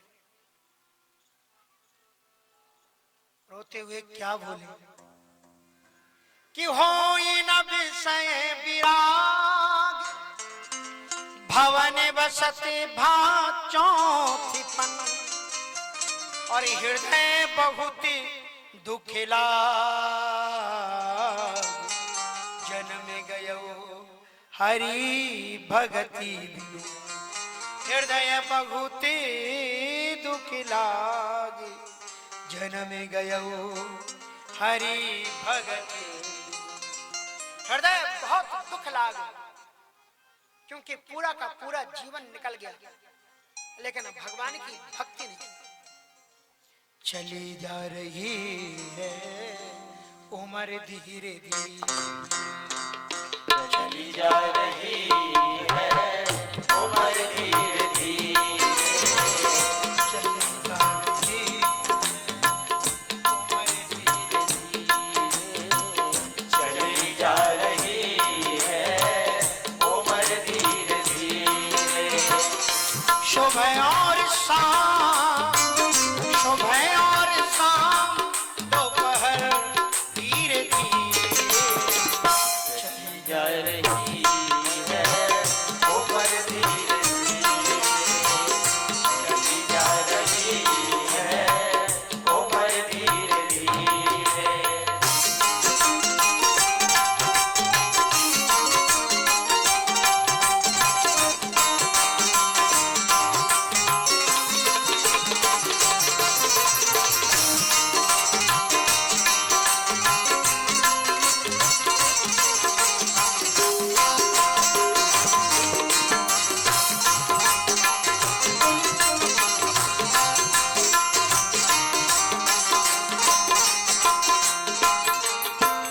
शिथिल अंग सारे होंगे तुम्हारे, इतने अंग सारे होंगे तुम्हारे, अंग सारे होंगे तुम्हारे, इतने अंग सारे होंगे तुम्हारे, शिथिल अंग सारे, शिथिल अंग सारे होंगे तुम्हारे, तभी मंद हो नजर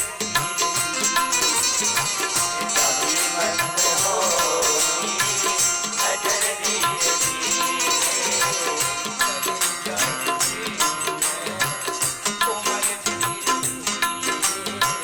चली जा रही है उम्र धीरे धीरे।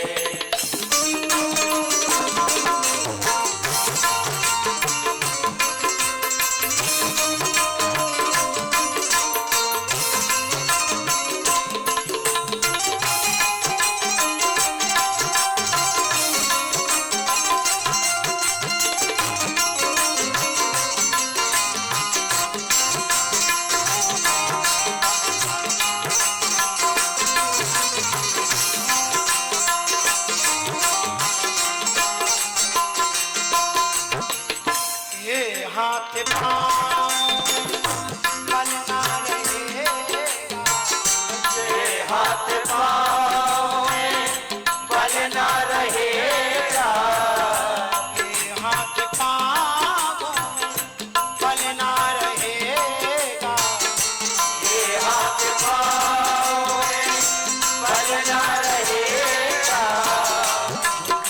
तुम्हारी कमर धीरे धीरे मेरी तुम्हारी कमर धीरे धीरे,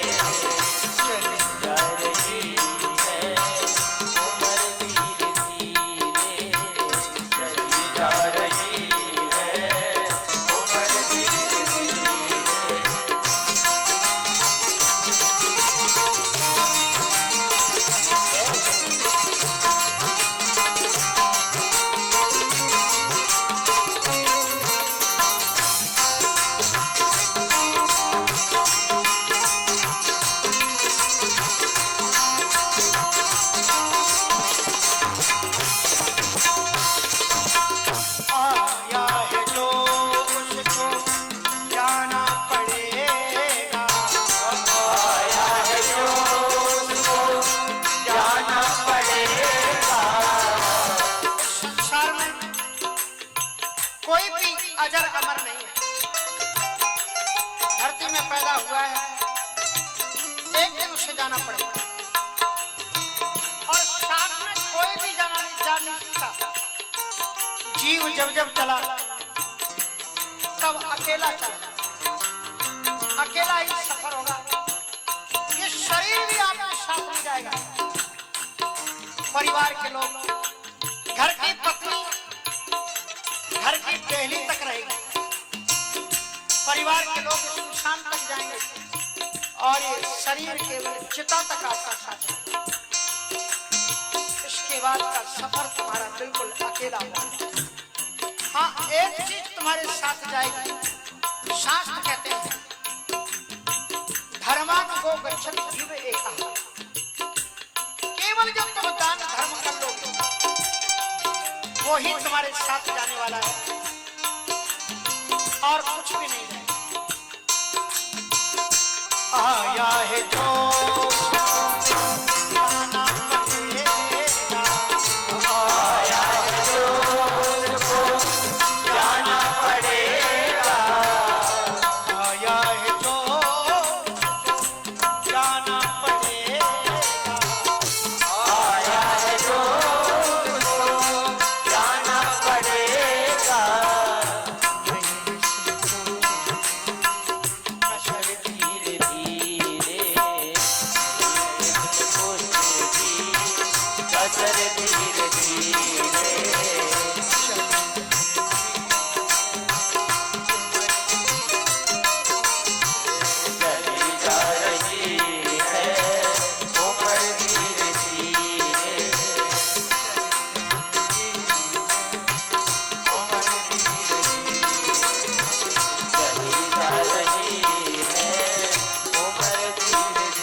चला जाता है।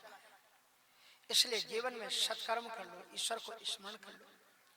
राजा ने क्या किया कि बरबस राज सुतहि निपुदीना, नारी समेत गवन बन कीना। महाराज मनु ने जबरन अपने बेटे को राज्य सिंहासन पर बैठाया। पुराने जन्म के बच्चे इतने अच्छे होते थे कि माँ बाप कहते थे बेटा आप तुम संभालो, नहीं बाबूजी आपका आशीर्वाद बहुत है, अभी हमें क्या देना, मना करते थे।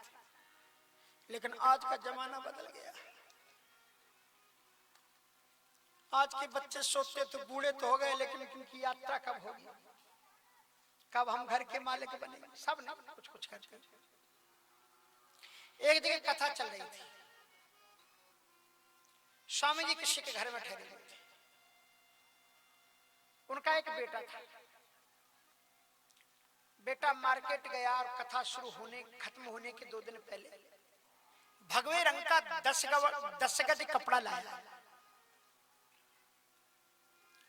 कपड़ा लेकर के आया तो देख करके पिताजी खुश हो गए, मेरे बच्चे में बड़े अच्छे संस्कार आ गए, महाराज जी के लिए कपड़ा लाया। बच्चे ने वो कपड़ा तय करके बाबूजी को दिया। कहा बेटा तू अपने हाथ से देना। महाराज जी बोले नहीं नहीं महाराज जी के लिए नहीं लाया। बोले तब बोले तो हम आपके लिए लाए। महाराज जी कथा में कह रहे थे ना, एक दिन चलते चलते हमने सुन लिया था, मोटरसाइकिल स्टार्ट कर रहे थे, हमने सोचा कुछ बुड्ढों को करना चाहिए, तो हमने कान खुल के सुन लिया। वो ये कह रहे थे कि चौथे पन जावा नृपकानन, चतुर्थावस्था में जंगल में चले जाना चाहिए। सो जी कपड़ा हम आपके लिए लाए, महाराज जी के साथ में काशी जी जाओ।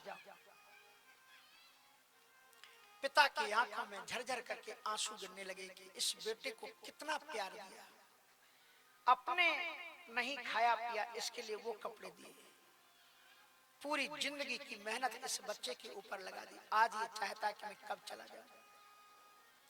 पिता ने रोते रोते उस कपड़े को बीच से उंगली लगा करके चीर दिया, फाड़ दिया। 5 गज अपने पास में रखा और 5 गज बच्चे को वापस दिया। कहा बेटा ये तू अपने पास रख। कहा नहीं मुझे जरूरत नहीं, आप रख लो, आधा स्वामी जी को दे देना, आधा अपने पास में रख लेना। तो पिता ने रोते हुए कहा कि बेटा अभी समय बहुत अच्छा है, अभी समय बहुत अच्छा है, कम से कम तू 5 गज कपड़े तो दे रहा है, लेकिन जब तू बुढ़ा होगा ना तो तेरे बेटे तुझे कफन के लिए कपड़े भी नहीं देंगे। ये 5 गज, इसको तू आज से रख ले और जब तेरा बुढ़ापा आए तो लेकर के तू भी चला जा। इसलिए संस्कारवान बच्चे कथा सुनते हैं, वो बच्चे संस्कारवान बनते हैं। इसलिए किसी को भी लाओ चाहे न लाओ, बच्चों को कथा में जरूर लाओ।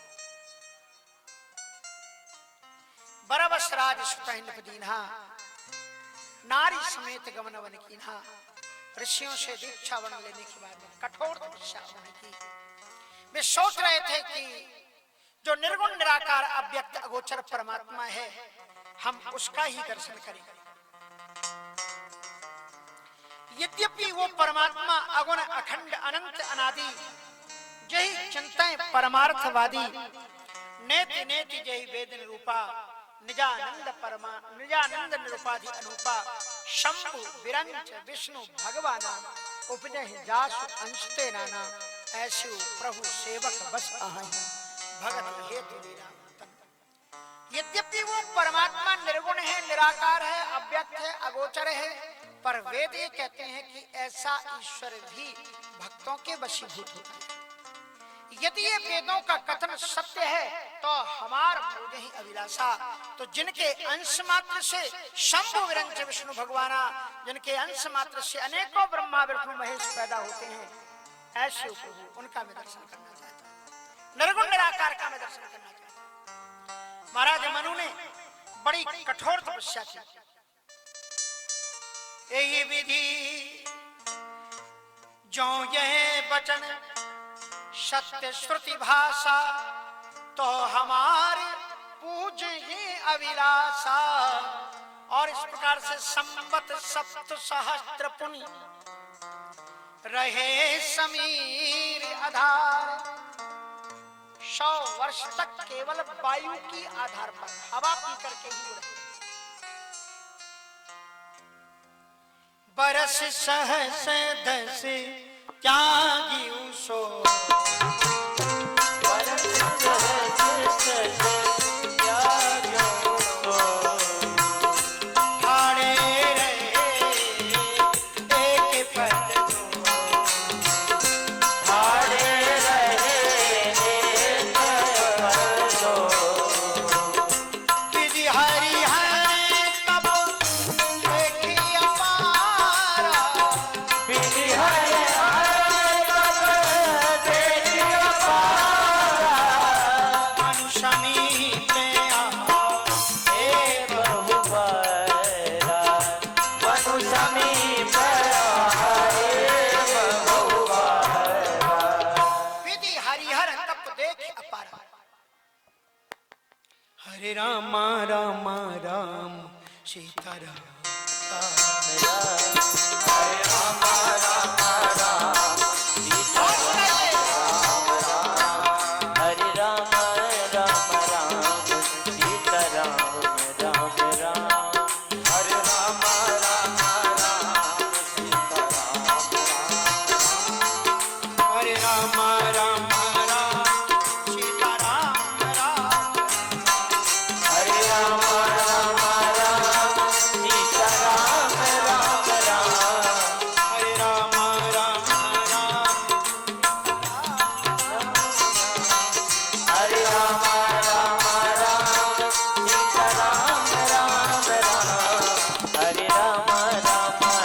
राम राम। हरे राम राम सीता राम राम राम। हरे राम राम राम सीता राम राम राम। हरे राम राम राम सीता राम राम राम।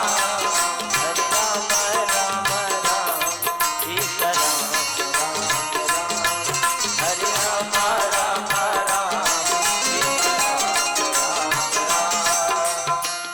इस प्रकार से ठाड़े रहे। विधि हरिहर तप देख अपारा।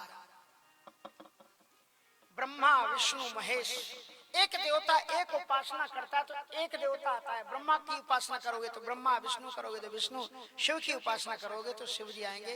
पर मनुष्य रूपा की इतनी प्रगाढ़ तपस्या थी कि विधि हरिहर देख अपारा। मनुष्य में ब्रह्मा विष्णु महेश तीनों एक बार नहीं कई बार। ब्रह्मा जी ने कहा भैया तुम ब्रह्मा बन जाओ, इतनी कठोर तपस्या मत करो, पृथ्वी हिल रही है, गगन हिल रहा है। शंकर जी ने कहा मैं तुम्हें कैलाशपति बना देता हूं, तपस्या को छोड़ दो, त्रैलोक्य हिल रहा है। भगवान नारायण ने कहा आओ हम तुम्हें विष्णु पद दे देते। विधि हरिहर तप देखी अपारा, मनु समीप आए बहुबार। अनेकों बार, लेकिन परम धीर नहीं चले। तब उसके बाद में जो निर्गुण निराकार अव्यक्त अगोचर परमात्मा है, उसने आकाशवाणी की मांग मांग वर भई न भवानी। वो जो परब्रह्म परमात्मा है वो भी वरदान देता है, ब्रह्मा विष्णु महेश भी वरदान दे रहे थे। इन दोनों में अंतर क्या था?